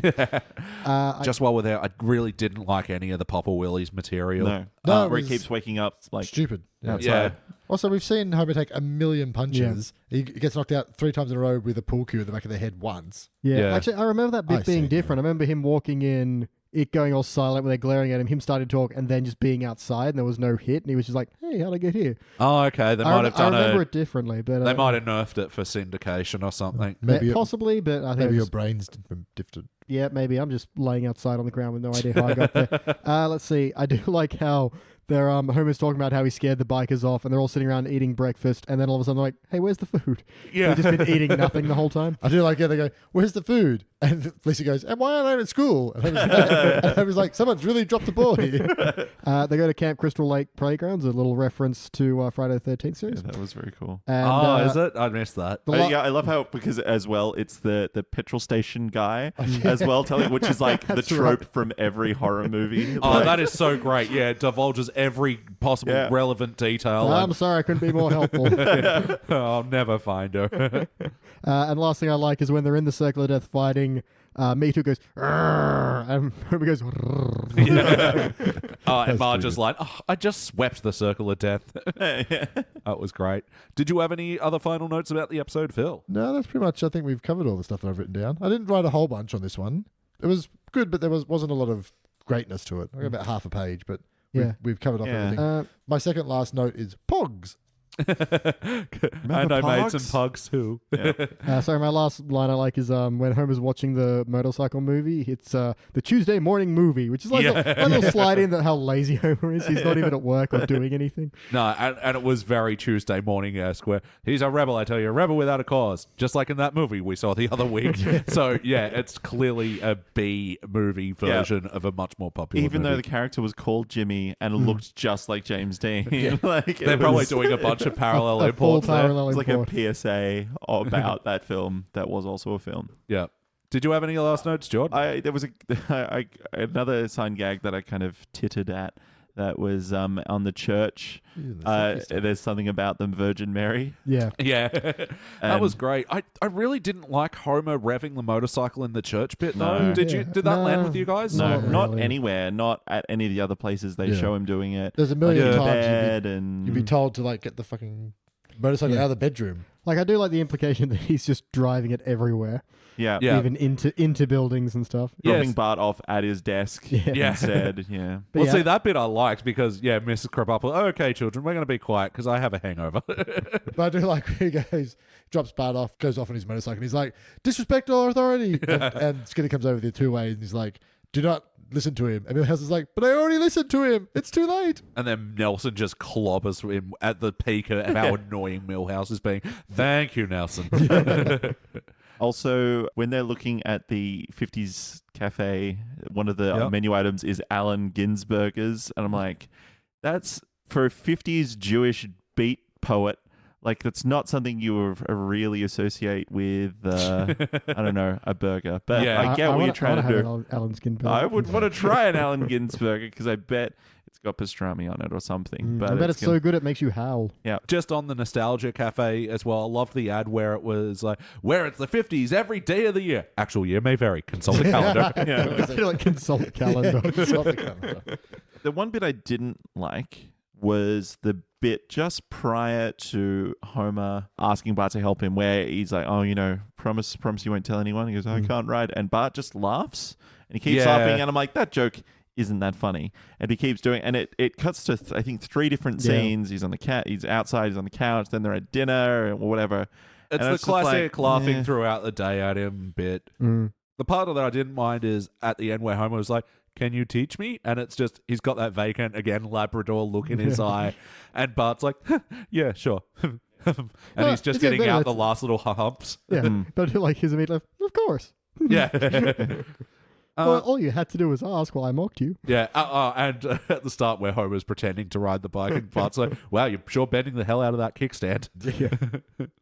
And that's what I was going to say before. When he is sleeping in the bed and the bike's next to him, and like that was very, the bike's in the bedroom, funny. But I like how the motorcycle revs by itself, and he's, I know, just tune her out. That saved an otherwise like eye rolly bit for me. Yep. I think my last note here is when Lenny's on the mower, he's like, guys, slow down. I need to empty my grass bag.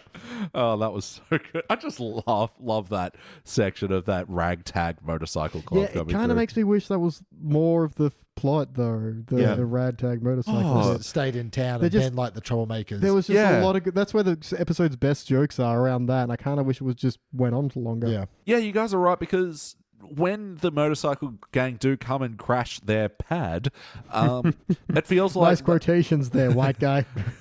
On the audio format entertainment. Well done with the visual jokes. He didn't, listeners, he quotate mark crash and pad. It's like teletext for the sight impaired. The hearing impaired. Yeah. Describe it. We did have describing artwork last time. But yeah, it's like Pickle Rick, I hope this pattern of my speech then, clearly represented I was doing air quotes. So yeah, it's when the motorcycle club do crash their pad that I feel like that's the moment where it starts moving through the plot way too quickly. I'd say after they leave, like the scenes after they're gone, I think is where we hit the low point of the plot wise. Yeah, I think that's when the episode starts to fall apart. Because when they're there, you get some good even jokes. then, like when they're there, everything's kind of feels. I don't know, it's an old episode, but everything feels like an old joke that's just been redone again. Yeah, the characters, the motorcycle club, are very one note. That was my big complaint with their characterizations. I think I would have liked to have seen more about, like what you were kind of saying with the motorcycle club terrorizing with air quotes again, the Springfield. Yeah, imagine like the low stakes. The Springfield. The Springfield. Like, could you imagine like the low stakes hijinks that they could get into? Well, we saw it out front of the Quickie Mart where they're doing the what game is that, by the way, where they're flicking? I just call it dime flicking. But what is the aim of that game? I think, and I only think this because last time I saw this episode was with my dad, aka the Wolfman, and I said to him, "What is the point of this game?" And apparently, I think you got to flick your coin to land closest to the wall. Gotcha. And then you collect all the other coins as you're winning. I think you have to hit it and then land closest to it. I don't know all the ins and outs. Yep. That's just what I've If your nickname is the Wolfman, let us know. But I did love that bit with the Apu comes out. Oh yeah, what are you going to do? He gets the broom. Dun, dun. And I'm trying to scrape it. Like, leave the pace. Just go. I do like his wife comes out and says, "You told me no more brooms." And he went, "I know, but this is America." Only a few other jokes I liked. So when Homer does kick them out and he goes, "Now Ben Franklin once said that house guests are like fish and where is everyone?" And I do like the lead into that because I'm assuming he's misquoting, but I really like he has a speech prepped. Yeah. Leads in with this great line and you get the laugh out of, I want to know what the rest of that quote was. Yeah, the unfinished business. I like that sort of joke. You can't get better than the "I'm sick and tired of all these jokes about my giant hand." The first one started in 1976. Yep. Oh, it is actually a real, Benjamin Franklin quote. What's the Googling rest on the of it? Simpsons text. Guests, like fish, begin to smell after 3 days. Oh, wow. Oh, there you go. Here I was thinking that Homer was just trailing off Are they into presuming nonsense. dead fish in that quote? Well, as we know, Schwartzwalder loves his history. He loves his American history. Yeah. I love the gag where they left the note pinned to the back of Homer's head. Yeah. And when Bart reads it, And puts just the puts pin the back. pin back. Beautiful. But a couple of notes, jokes I wasn't really a fan of when he goes, "Can she join us for the orgy in San Berdou?" It was like, We've already established no one is attracted to you. exactly. All right, well, I believe it is time to rank this thing. You got yourself a deal there, mister. Kick it off, Paige. Oh, damn me. Because I started off enjoying this at being like a silver, and as it went on, I'm like, but has it dipped all the way down into bronze? Talking about it, yeah, I kind of think it has, surprisingly. There's Bronze plated. yeah. Well, like silver plated, but you Dipped. scratch it and there's bronze, and he's like, oh. It's silver painted bronze. The trouble is, it is fun. It just doesn't stay the same kind of fun. I do really like Homer's Biker Gang thing, and then the actual Hell Satan show up, and you're like, oh, where's this going? And then where it goes is the motorcycle sword fight is fun. It's just it's wackier. I don't know. I'm at a Brilva, and I'm just trying to figure out where on the fence on that. I'm going to say bronze, and then see how that sits with me. All right.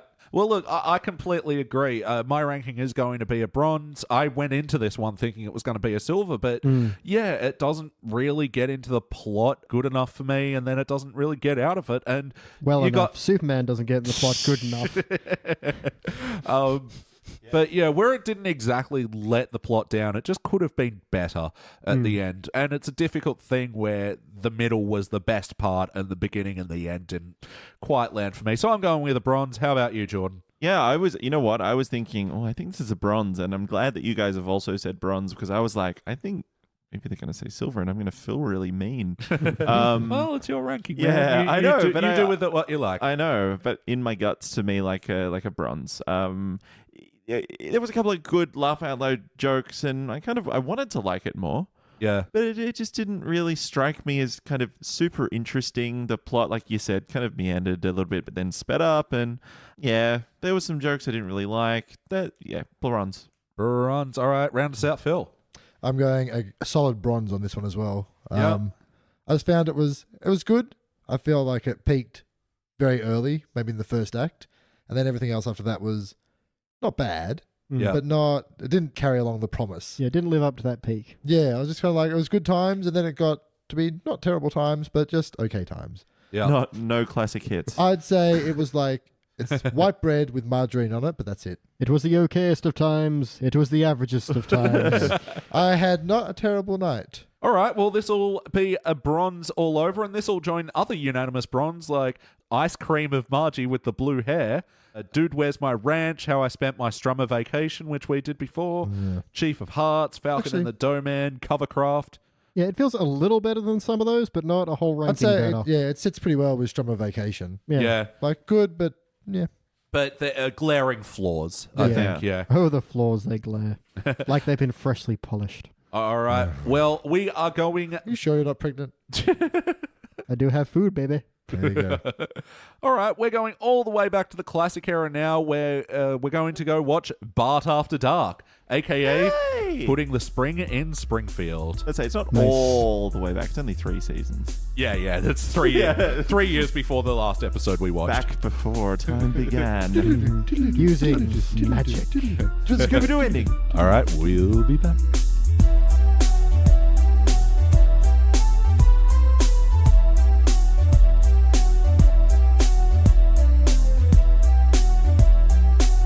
And we are back, and we just watched our classic and final episode for the evening. It was Season 8, Episode 5, Bart After Dark, written by Richard Appel, first released in November 96. In this episode, upon destroying a rare priceless gargoyle, Homer punishes Bart by forcing him to work in a burlesque house, and then Marge finds out, and she's... I was about to say, you could sum this up with Marge. You're going to see some crazy rumors about Bart working at a burlesque house. Yeah, what am I kidding? People don't really need a synopsis of the classic episodes. They know it. This is the Spring in Springfield one. Guys, what did you think? It's fab. Yeah, I loved it. It's a great good time. Usually I try not to bring Phil the musical episodes, but this one had a slight reference to football with the point after the touchdown, so I thought, he'll love it. Yeah, I'm sure you And thought my about that. note only said song boo. No, this was great. Just a song first up. I thought its instrumentation, its way of just really taking on that burlesque, that burlesque style, that big and that song number. very vaudevillian as well, with the like little jokes and everything. I thought it was great, really on point. Won the Emmy for best song Did for it? that year. Yep. Wow, nice. Wow. I do like Someone read Wikipedia. how they reference it at the end. They're like, oh, it was really kind of a spur of the moment thing, but it completely convinced all of us. Yeah. And Marge like, all right, well, I'm going to sing a song, but you have to make up your mind after you listen to both songs. I know. I wrote down very convincing song. It does make sense that the person who wasn't there to hear the convincing song is still in the rage of knocking down the house. No, I do like that as a bit. They're like, okay, everyone's angry now. I'm like, why are you all pacified? Convincing song. You say you heard a very convincing song. Okay. But leading up to the song, the story. What did you guys like about this story? Everything. Yeah. Yeah, it's just not a straightforward story, but it seems like it is. Like, Marge and Lisa go away for the weekend to go clean oily rocks. Bart and Homer have a weekend to themselves. To build up filth. Yeah, build up filth. Bart goes outside, gets in a bit of trouble, breaks a house, or a gargoyle off a house, gets punished, and the logical punishment is they have to go to that house to make up the money that he's broken. Yeah, and up until that point, we don't know where this is going. We're not like, oh, but it's going to be a sexy house. No, of course you're not thinking that at the time. No. It's like, Yeah, exactly. I was thinking, it's going to be like a Mrs. Glick arrangement where he's going to be cleaning out gutters and it's almost miserable. the kind of that a very similar start where you could go into that whole scenario. Yeah, and I think they throw out not really a red herring, but the only contact you have with the house before that is when they're on the intercom. It says, "Go away, no children," which you're like, before you're like, a angry old woman's going to live there, but then you're like, of course they're saying no children. That's But you would think, a witch would allow children in. Unless it was a reverse psychology witch. Or whether it was that secret lab where they put zombies' brains into the heads of other zombies and make a race of super mutant zombies. that house. Yeah. I love it because the house is very old style and very like covered in gargoyles very and stuff. Yeah, so the neighborhood kids would think a witch lived there. Or a Frankenstein. Yeah. I like that. That's Ralph's like. I heard a Frankenstein lives there. What was that? Ralph Earl Jones. Right. Yeah, we have Ralph Earl Jones and Cameron Crowe. Russell Crowe doing Cletus's lines. What came first, this or the Lisa Lionheart episode? Lisa Lionheart. Okay. Yeah. So I was about to say, like, you might have been twigged with the whole, like, who's behind the, spooky maybe. doors kind of thing. But But I think this is, again, a very kind of American thing that every town has that one creepy old house because it comes up in so many tropes in American films. Yeah. And so I like they've run with that in this one. I get that as well. There's the house as you're growing up that's just got all the overgrown gardens in front of it, and there's a weird old lady that'll yell at you if you get your ball stuck in there. And just no windows in the frames or anything, and just unpainted. It's like, and it's always because you're not old enough to go, oh, it's a drug addict's house. Or so like, oh, a monster lives there, and everyone gets dared to go up and touch the door and stuff. Yeah. It's definitely like that. I think that touches with most, maybe not super inner city kids, but any suburban kids, yeah. Yeah, and I loved how the kids were reacting to it, especially like when Bart got stuck in there. We've got to hurry. Just bailed on him. Yeah. But with Bart working at the burlesque house, I loved all of his material over there, and I loved how seamlessly he fit into it. Yeah. It's just like, where he was... you can see where he gets it from when Homer comes back as well, and like he's like completely ignoring everything she's saying. Because everyone loves rules. Yeah, gotta have drugs. Yeah. Oh yeah, but like this is Bart's like dream job, and it's something he'd actually be very good at. And you can just tell. Yep, he started out at the bottom, plunging the sink, and then got his way up to the doorman. To the front door, just happy to be on the team. Yeah, man, that's one of my favorite ever Simpsons gifs. Yeah, is Abe walking in, putting his hat, turning around, putting his hat back on, walking right out. I was about to say, this is a very memed episode because you have that, and also it's 11 o'clock. Do you know where your children are? I told you last night. No. Yeah. I forgot that this is also the episode of the Clancy. Yeah. I say that a lot. Barney. No fair. You There did was me twice. But even before the burlesque house, I love the material with Lisa and Marge going off on their humanitarian environmentalism mission. Well, I mean, once again, we start off watching The Simpsons watch TV. Oh, yeah. And I do actually really like, there's also a sign of the times where Itchy and Scratchy comes on and the V-chip blocks it. Yep. When V-chips were a thing. Look them up, kids. And just how, like, much Homer doesn't get the kids, V-chip. And he's like, sorry, I got it. Click. Sorry. We then cut to a special report from Kent Brock when Homer's like, someone found my keys. That was awesome. Learns about the spilled oil on the beach, and then Lisa's like, please, let me go. We can make it my birthday and Christmas present. And Marge is the line of, you already spent your birthday and Christmas present on that peach tree. You never play with it. Yes, I do. I'm playing on my peach tree. That was funny, but also really weird. Yeah. I really like that too. I laughed at it, but I was like, this is an odd thing. I was about to say, I as soon as that started happening, I was like, I pre-quote peach dancing. Yeah. No, it really makes me crave a peach now. And Homer and Bart home alone together. Oh, that was just great. All of that. Oh, when's dinner? I don't know. Shall we say 10? Okay, just wake me up. But I love it. Like highlights how, especially back in the day, like the Bart and Homer father-son episodes were always like, there was always a great caper in them, and there were always a lot of, like, it was all crazy hijinks or something weird going on, but they were always a good time. Yeah. No, they're being absolute filth pigs, but they are just having an awesome bonding moment together. Yeah, I like when they're watching TV and both talking with their mouth full, but they can't with their passes him the ketchup. Changes the channel. Yeah. Could you understand what they were saying? Were they actually saying something that you understood? I think it was rough mouth. Okay, Yeah. fair enough. Rhubarb. Yeah. Simpsons trivia, they were saying Pythagoras' It was theorem. actually Swahili. Yeah. Yeah, it was Swahili for pass the potatoes and change the channel. What should we do about all this mess? Garbage angel. Actually, I did have a note for when Bart climbs into the house to retrieve the remote control airplane, basically the catalyst for them going in. Yeah. That they had a little bit of almost Great Escape-esque type classic music. That They was did. really well done. Like I was like, this is really good music. And she's like, And he's like climbing up the tree, and it's a great moment. And then the classic misspelling of Succees. Yeah. That goes through my head every time I spell success. Yep, me too. It ruined the word success for me. Ruined or made it better? Oh, and I love the moment as well when he does grab the plane and he falls off the roof and he's holding on for dear life and the little caterpillar just just laughs. No, I'm gonna die. Yeah. It tickles his fingers off. That's the best bit. Yeah. Oh, it's amazing. Yeah, this was an amazing story. Play count. How many times before tonight do you think you've seen this episode? 40. Yeah, probably upwards of 10, I reckon. Yep. I'm going to say 420s, 10 and 6. Is that you're That's doing French? French English. French for 86, yes. 96. Aw. Yeah, I've seen this episode so many times. Like, I can picture the little VHS with the little label I wrote on it. Mm-hmm. What did you write? The Simpsons with a little picture of Homer. Oh. And then it had a little one that said, include sexy brothel house.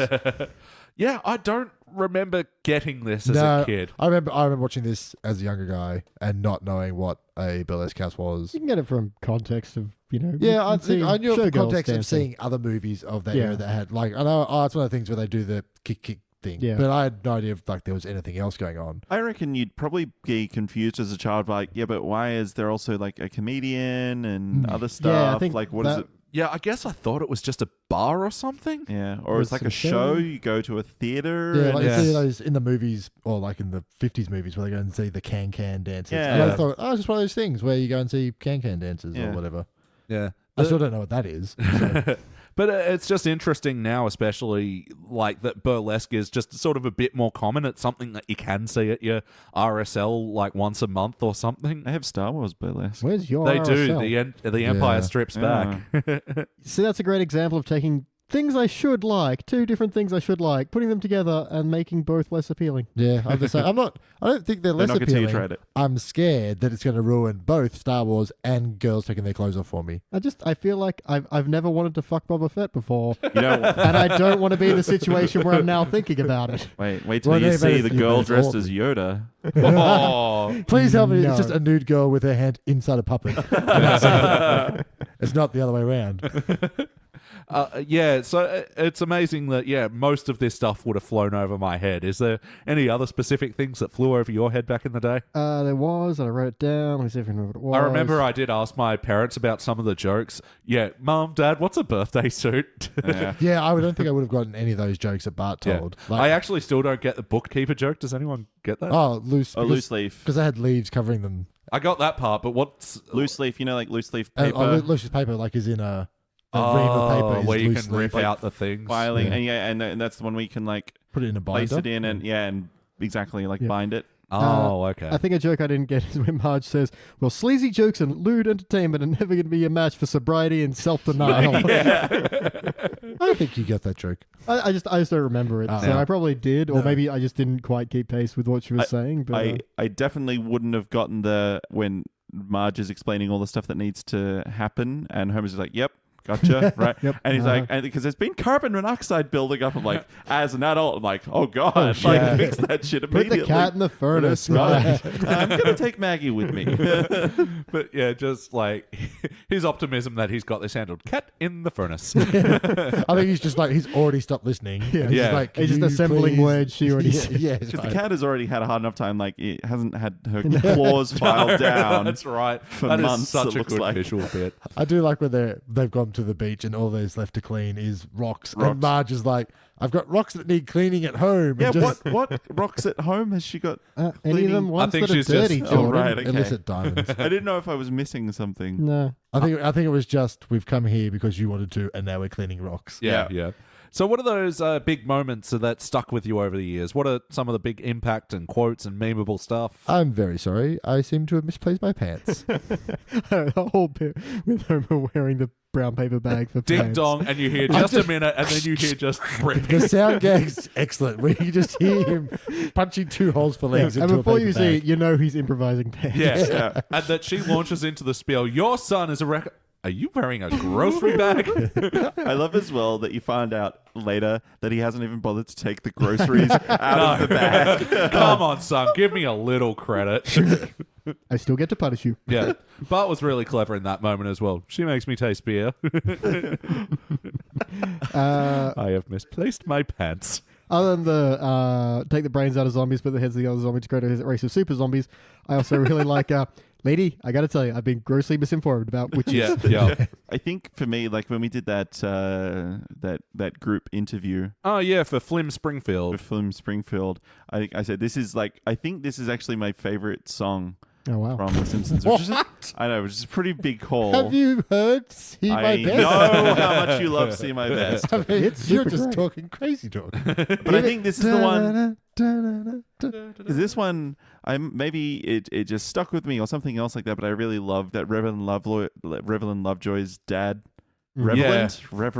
God, I can't talk. He No, it's is that in time the of night. window up the Yep. top. And he's just doing that wave. And Hi, son. Our skimpy costumes answer that. They seem to entertain your dad. and I especially Dolph Kearney and Yeah. and they go, we just learned This place existed. Yeah. perfect. Yeah, I've always loved this episode. No, it's really good. Sorry, I'm just scanning my notes looking for the quotable moments. Smithers, why don't you take me outside? For one thing, there are too many fat children. And I love how he just dives in front of the plane and just bounces off his head. I love when Martin and Ralph abandon ship because the plane's dive bombing them, and they jump out into the pond, but the pond's about an inch deep. Can we get some James Eld? I'm paddling backwards. I'm paddling backwards. That's weirder with the breath. I heard a Frankenstein. Yeah, well, was he's Darth Vader. Yes. So let's talk about the wackiness of this episode. 104 pounds of sandpipers. That was so sad. Just like dumps the bag there. Yeah. They're not moving at all. No. Just vague shapes in the bag.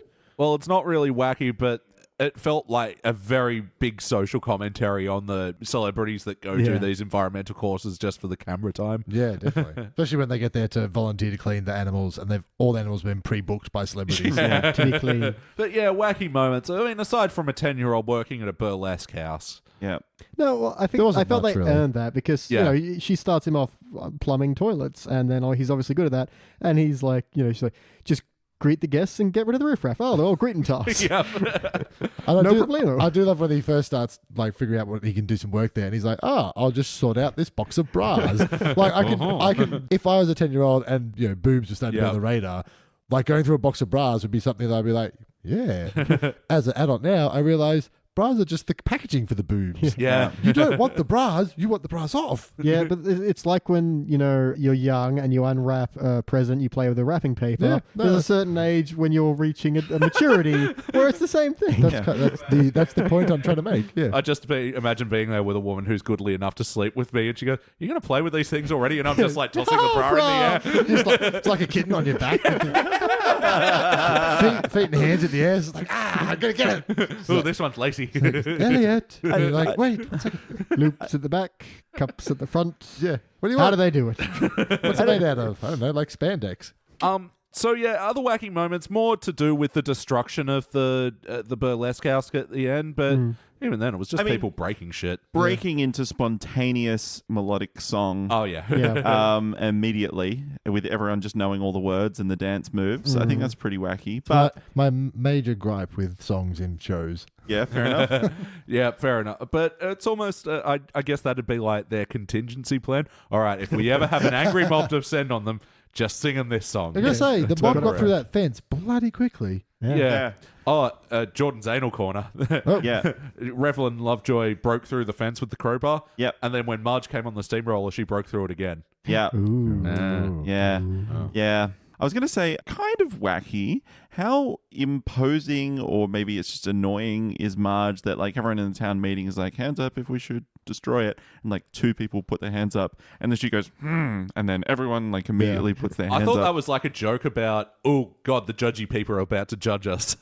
Yeah. I wondered if it was going to be like, oh God, we're going to have to hear more from Marge. That's kind of what I thought. It's like, they're going to talk about it for ages, and that's just... Well, it's because when he introduces them as the, I don't know, like the moral society of outrage. Springfield or whatever it was. Yeah. And the whole crowd goes, oh. Yeah, So here the Charlie churches. So obviously it's something that's come up often. I do like the follow-up line from Grandpa, which is, are they talking about the bordello? No, the burlesque house. Keep quiet. Yeah. No, it's great. Yeah, and I don't know, maybe would Hans Moleman be able to hold on to that arrow for 2 minutes? I do like that they called back to it. Yeah, Please hurry. And obviously, 2 minutes is the max that he can do. Marge is about to start her song and then boom. Was it a firelighter? Because I always thought as a kid it was like a marshmallow. It's what it looks like, doesn't it? But yeah. But I think it must be like a Jiffy firelighter or I think in something. cartoon they look very similar. Okay. Yeah. So how about the heart of this episode?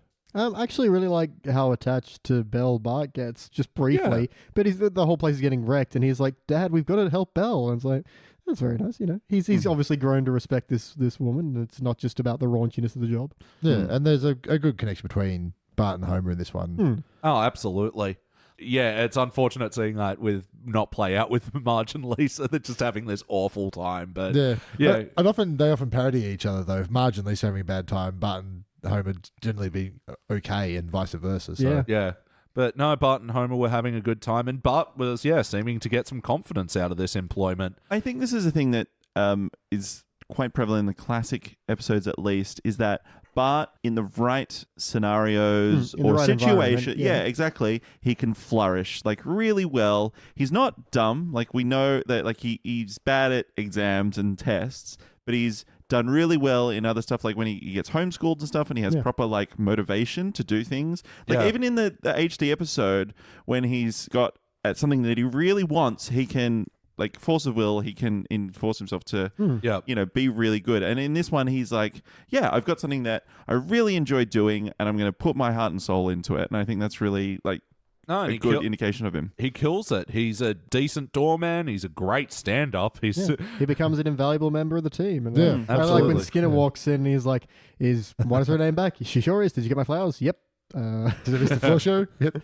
Like the Bart. Hello, Bart. Hello, Principal Skinner. Is this the I don't National know if, Air and Space Museum?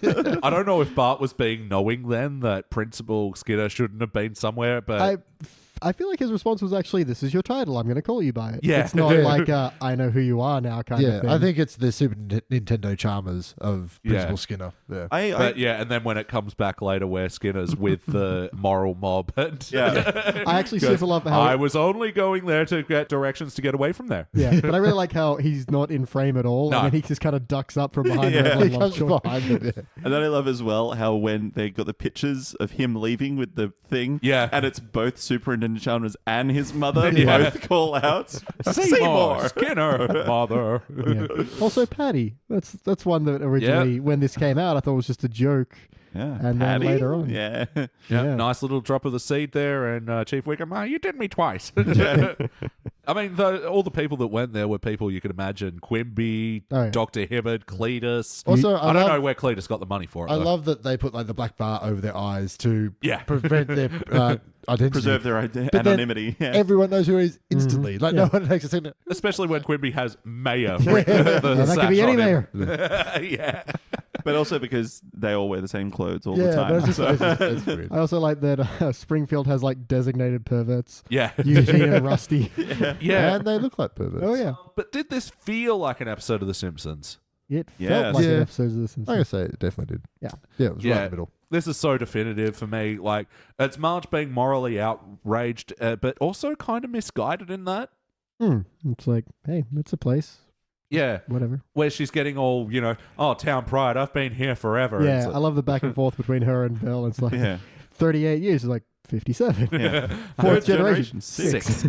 Get out of my town. I love how just smooth Belle is. It's like, oh, honey. Yeah. Like, better women than you have tried. Yeah, essentially, exactly. that kind of tone in her voice. Yeah. Definitely. And she's a great character as well. Expertly played by my favorite female voice actor, Tress MacNeille. Yeah, we've covered. She's got that perfect, like, southern twang and everything in her voice. And the house kind of is really representative of Belle as well. Like, that would be, like, straight out of New Orleans like that, for sure. Oh, totally, yeah. Very, like the shutters and everything that, like, I think I can't remember who it is. I think it's like Lenny or something. He's like carrying like just one. Oh no, one of the cops. It's Eddie. Yeah, he's like carrying one of the shutters like away.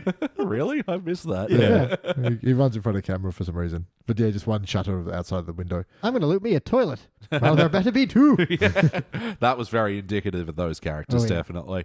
But yeah, the entire family is on point. It's almost unfortunate that Lisa gets dropped off after that storyline, but whatever. I think, Marge's commitment as well in trying to teach Lisa a lesson about, hey, look, you started something, you've got to see it through. Yep, just because you're not cleaning cute baby animals. Yeah, exactly. Unless it's a Eskimo comedian, kelp burgers. All coming over the tarp to have some kelp burgers.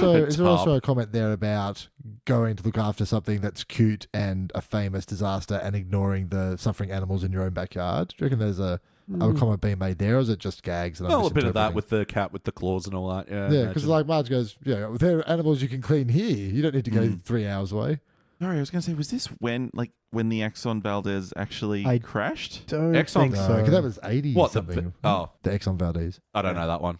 Not the BP one. Yeah. Or the other one since then. Or the one before that. Or the Shell one. Or the other one before that. Jesus Christ, oil ships, get your shit together. I know. Get your ship together. You keep running into the land. It's the only thing you can't run into. Stay away from it. Well, Kramer solved their damn problem by saying just have a bladder on the inside that can contain the oil in the event the hull gets pierced. Yep.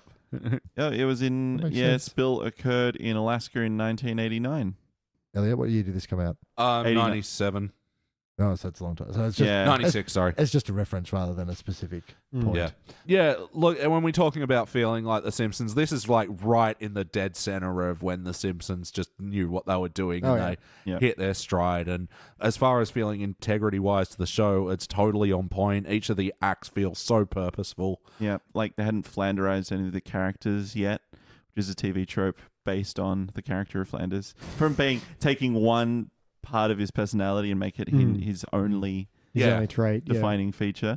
But yeah, like all of the characters are kind of still well-rounded at this stage, and yeah, it's nice to see that. And oh god, just Homer and how quickly he devolves when Marge isn't around. Yeah, absolutely.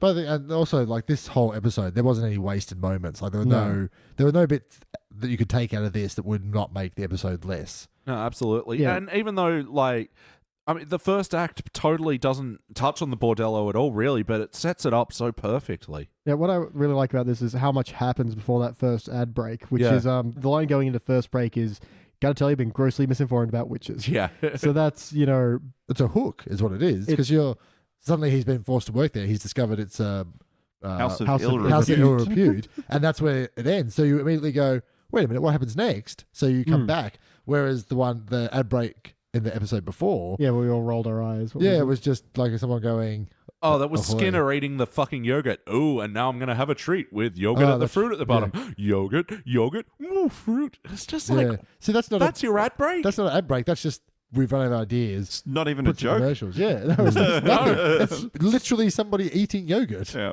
It's not even pretending what for a it. moron. Even for a print, just mix the fruit in. Makes all We the thought you were an intelligent man, Yeah, Skinner. but I think that maybe the joke was that, see, because we put the fruit on the bottom, so it's hard, so you can't mix it in, but it's still dumb. No matter which way you cut it, it's stupid. Yes. You don't cut yogurt. But okay, up at that, you've got establishing Lisa going to go clean the beach. That's why Marge isn't there. That's why Maggie is gone as well. You've got the garbage angels. Yep. Bart and Homer descending into squalor, essentially. Boys being boys. Super zombies, and then, it's just a complete logical progression, and there's so much material there, but up until the first break. And like a 30-second thing about the flying the airplane as well. Perfectly level flying is the goal of every model This is airplane. boring. Make it crash. That was great. So, yes or no? Yes. Yes. Yes. Me too. What playlist would we put this episode in? Songs. Great musical moments. Bart jobs. Yeah, Bart gets a job. Yeah, totally. Put it with time menu. Yep. Marge being out of the house, pair this with like Rancho Relaxo, Yeah. Watch how shit devolves with Homer. Little Big Girl, whichever one when Lisa becomes Marge for a while. You know, the leprosy episode. Stupid Sexy Flanders. Oh, yeah. No, a little big girl is the bad one. Yeah, what's the That's Native the- American that's one? the Native what's American what one. I'm thinking of? Little Big Mum, maybe? Or something? Yeah, I Lisa think the that's Mum. a- Lisa the Mum. No, I think it's Little Big Mom. Yeah, Oh, is that's it? why I get them Okay. confused. What's Lisa the Mum? I think That's you've made not an that up. episode. Okay. I'm writing that episode You're thinking of Lisa right the now. Hun. When she Yes. researches Attila the Hun too much and thinks he is Oh. No, I was thinking of Lisa the Bum, where she takes up panhandling. She inherits her father's paper bag pants. Yes, exactly. him. Passed down from generation to... Well, actually, that's it. Just Yeah. one generation. They're made of paper. They're not made to last. Yeah. So I like that joke and write that down. Pair this with the one where they go to the Flanders beach house and it's like a Homer Pants playlist where he ties the welcome mat for his bathing suit. Oh, yeah. I was almost going to... I don't know why. Homer Pants. I don't know what the theme is, but for some reason I think of when they're on the beach and there's like Rainier Wolfcast and everything, it reminds me of the Alec Baldwin, the one where Homer befriends the celebrities. I don't know why. Celebrities on a beach. Maybe that's Yeah, it, because yeah. they're on the beach house. Because he crashes through the skylight and Yeah. lands on Kim Basinger. Yeah, that's right. Yep. So yeah, Simpsons at the beach. Yeah, and stupid, sexy Simpsons, I guess. Sexy episodes. Yeah, and erratic mobs. Erratic knobs. Yes. Ooh. Episodes with interestingly shaped bras. Yep. The bra playlist, definitely. Oh, and actually just classic Tress MacNeille as well. Like, this is... Tress MacNeille home runs, yeah. Yeah, like this and like Lisa's Pony where she plays the instructor. No extra charge, pronunciation. Was great. Even though there's no difference on my exterior expression, I can assure you that my heart is breaking. His likeness once graced a stamp in Tanzania. Oh, God, I love that episode. All right, BT, any other notes about this episode before we wrap this thing up? Yeah, just as a Crosby, Stills and Nash fan, I like the reference to this house is a very, very, very fine house. Oh, is that reference? Yeah. It's our house. In the middle of our It's street. a Not very, that one. very, very fine house with two cats in the yard. It used to be so hard. Now everything is easy because of you. Do. 1, 2, 3, 4. I was about to say, Crosby, Stills, Nash and Young probably couldn't be further from Madness, which did the one that you were thinking of. Yeah. Two middle of our street. The madness. Like, even the name is mad. Yep. All right, Phil, any other final notes about this episode? No, I think we've covered everything. It's just a good watch. And yeah, classic warm in the cockles of your heart Simpsons, I think. Definitely. Jordan? Just one more I liked was, where is Bart? His dinner's getting all cold and eaten. I've definitely quoted that through my life. Yeah. Like, I love how Marge repaying her debt by being the ventriloquist and just Homer being the audience. But especially because I'm thinking about the episode before where he sent in the photo of Marge, like, because obviously, they have great sexual chemistry, those two, but he obviously thinks she's very attractive and they take it off. Like, you can really tell he's actually probably been sincere. All right, escorted out by his own I warned side. you about that. Actually, I did want to bring that up because I like how this one ends. It feels like they could have really written themselves into a corner, but I felt like they find a really satisfying conclusion to this one. It does feel like there's more to the story, but you just don't get to see it. Yeah, and you get enough to know that, and then Marge works there to pay off the damage at the end. I actually didn't think about that it's almost calling back as well, because they already said that Mel Zett was out, so Bart had to replace him. So now they're getting Marge to fill in on the entertainment as well. I do love when Homer comes to pick Bart up and he's late. He's going, I'm sorry, he was just, I don't care if he was filling in for Mel Zett. Yeah. Like, who the fuck is Mel Zett? Yeah, whoever fits his tuxedo. Yeah. And that was great when Bart was doing that stand-up as well, and like he just doesn't know why the jokes are working. But he just knows they're working. Yeah. So. Yeah, he like looks out there laughing. He looks at the colours, like just shrugs a bit. It's like, yeah. What does he say? Something about like never. If there's a bad bookkeeping joke, I haven't heard it. And just talking about with Homer and Marge's interaction when the mob is like giving Homer shit for having Bart work there, and he's like, if I want my 10-year-old son to work at a burlesque house, then my 10-year-old son will work at a burlesque house. Oh, hey Marge, you might hear some crazy stuff about Bart working in a burlesque house. Yeah, I do love that bit.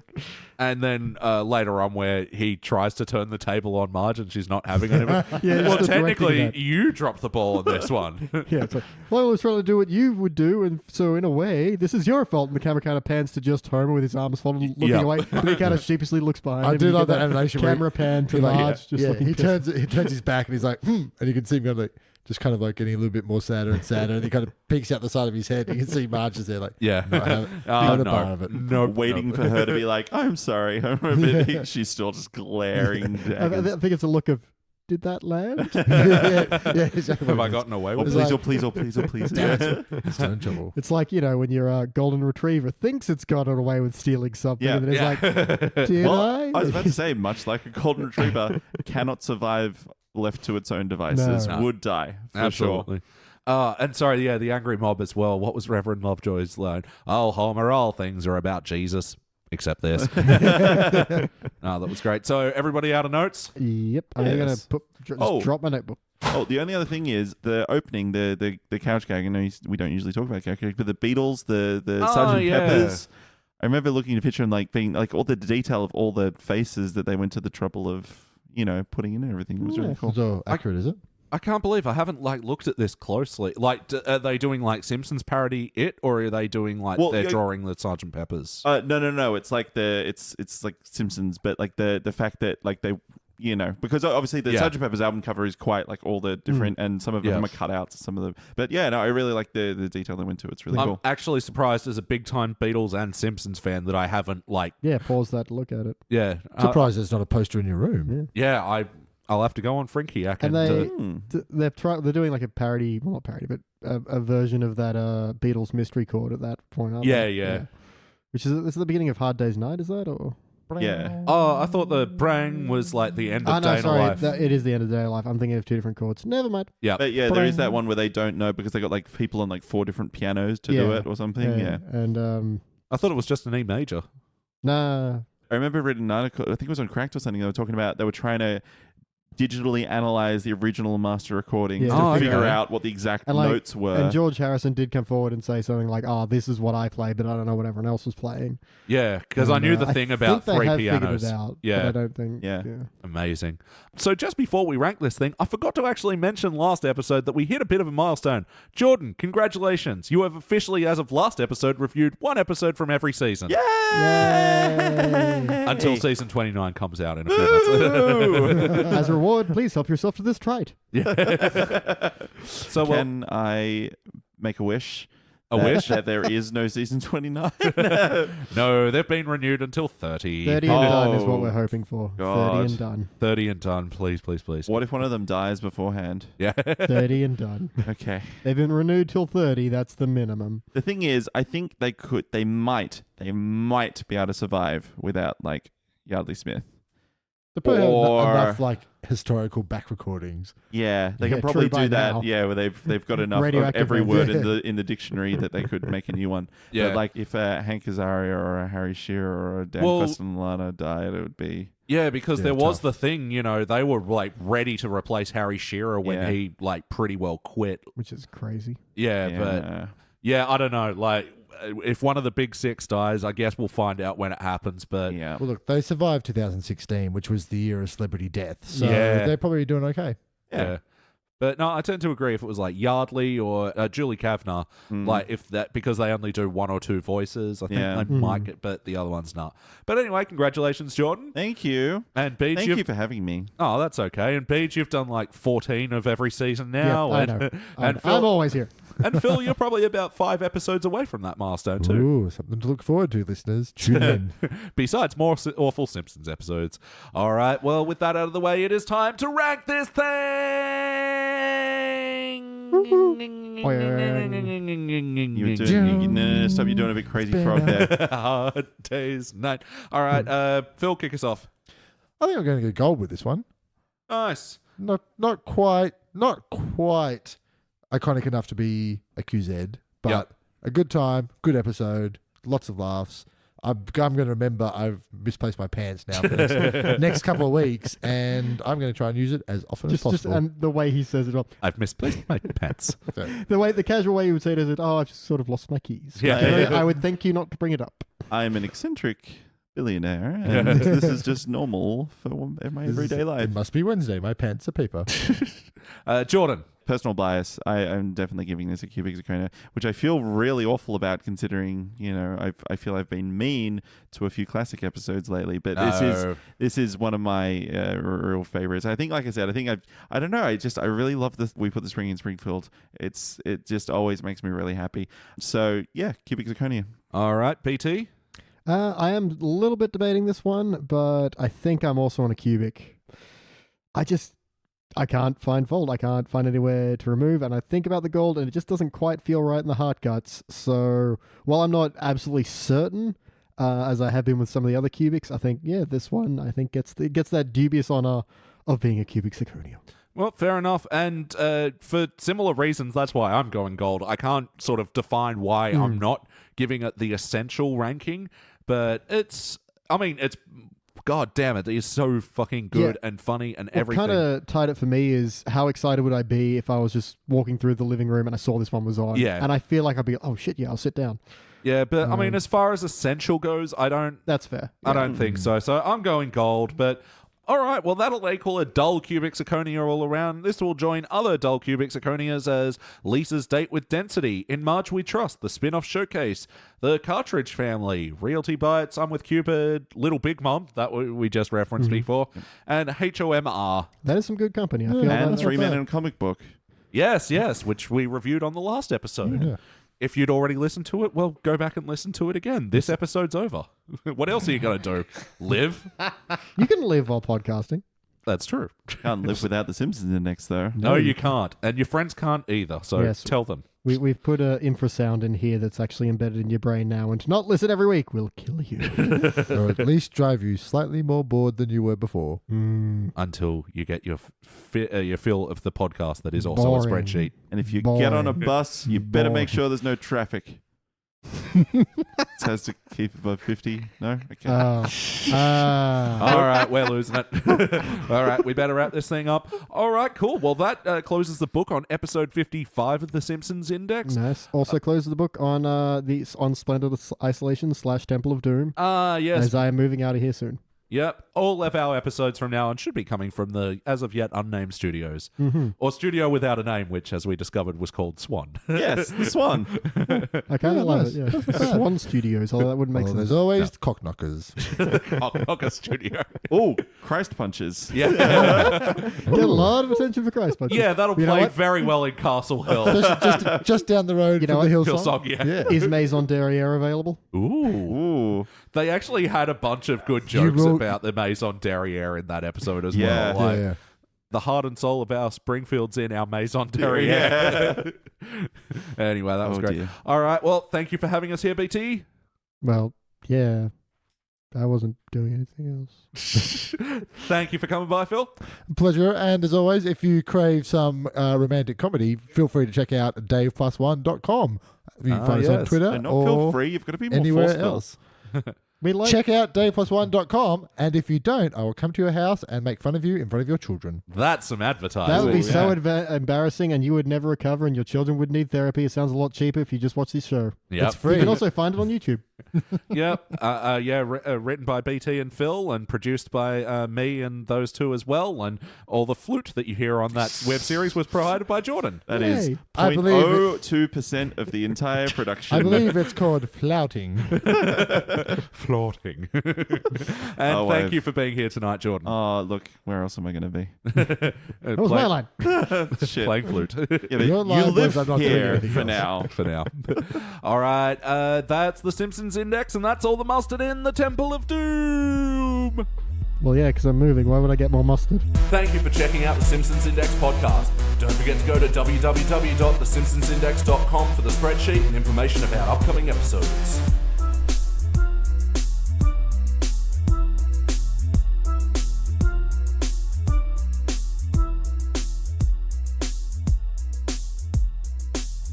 And for today's extra content, And what about you? Oh, yeah. Guys, how do you stink? All right.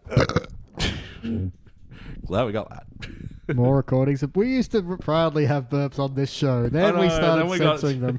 Then we got shame. When did you get Also, I was drunker. So. you got too big for the burps. Didn't want to alienate any of those anti-burpers. Yeah. Especially in your ear in a podcast. Yeah, little unsettled. I have listened to a podcast where someone's eating. It's Oh. fucking disgusting. Get like a negative ASMR response. Yeah, just like people pooping purple poops. I assisted People assassins pooping assaulting purple a sultan salty sailors. What was that one? I assisted assassins assaulting a sultan salty sailors. Salty Or- Siemens. Sassy assassins assaulted by assault and salty sailors. That's fun. Sassy Assassins. I know, I like that. Assassin's Creed 6. Sassy. I could hide in the shadows, but I'm too fabulous. It's sexy time. Warning, you have been spotted. And everyone thinks you look great. They think that outfit is totally on point. Oh, headphones. I forgot the listening part. Okay, now I've Got got the talking part down. It's the Got- listening bit. listening is the hard bit. Because we're all men and we all have that same problem. Like, I've stopped caring. Can I poop now? No? What? Damn it. All right, we're going... Take two. Mouth is full of pad thai. Got Mouth is full of bees. But Bart working at the actual it's that time of night. I'm out Blurst of words. house. The blurst house. House in the street. What is bronze on the commodity markets? Because there's gold and silver. Can you buy bronze? Probably not, because yeah, it's of course like you an alloy, right? No, I think it's a metal. Is it a metal No. that like track on trading? No. It's copper and share? Sure it tin. is. You can buy Copper and whatever tin. the stuff the Tesla car motors are made out of. You can buy bronze, surely. Magic? I mean, yes, but you can't buy that on the stock market. Yeah. I think You you'd can't probably buy eight magics. Actually, I think you probably have to buy copper and tin or something. I really like the idea of buying shares in Magic now. Yeah, the And Orlando. you can. The Orlando Oh, you Magic. should be able to. Like, because the share market is just all theoretical anyway. Yeah, and, like, and then you'll be like, where are my shares? Like, they disappeared. Magic. fuck, have your shit ready, Elliot. God damn it. God damn it, Elliot. Get a knapsack and one of those little pinch your claw things and gather your shit, metaphorically shit, and get it together. I'm You thinking of couldn't the get your normal shit with pincer claws. That's That would why I be had to say that would be a metaphorical shit. terrible I mess. know, that's why I Melissa, specified. the principal called. You need to get to the school because your children are there and you need to pick it up. What? It's from 30 Rock. Oh, right. Jenna's When he walks gay in. friends. Ah, yeah. Yeah, when he walks in, You he's like, look like your name is Melissa. That's right.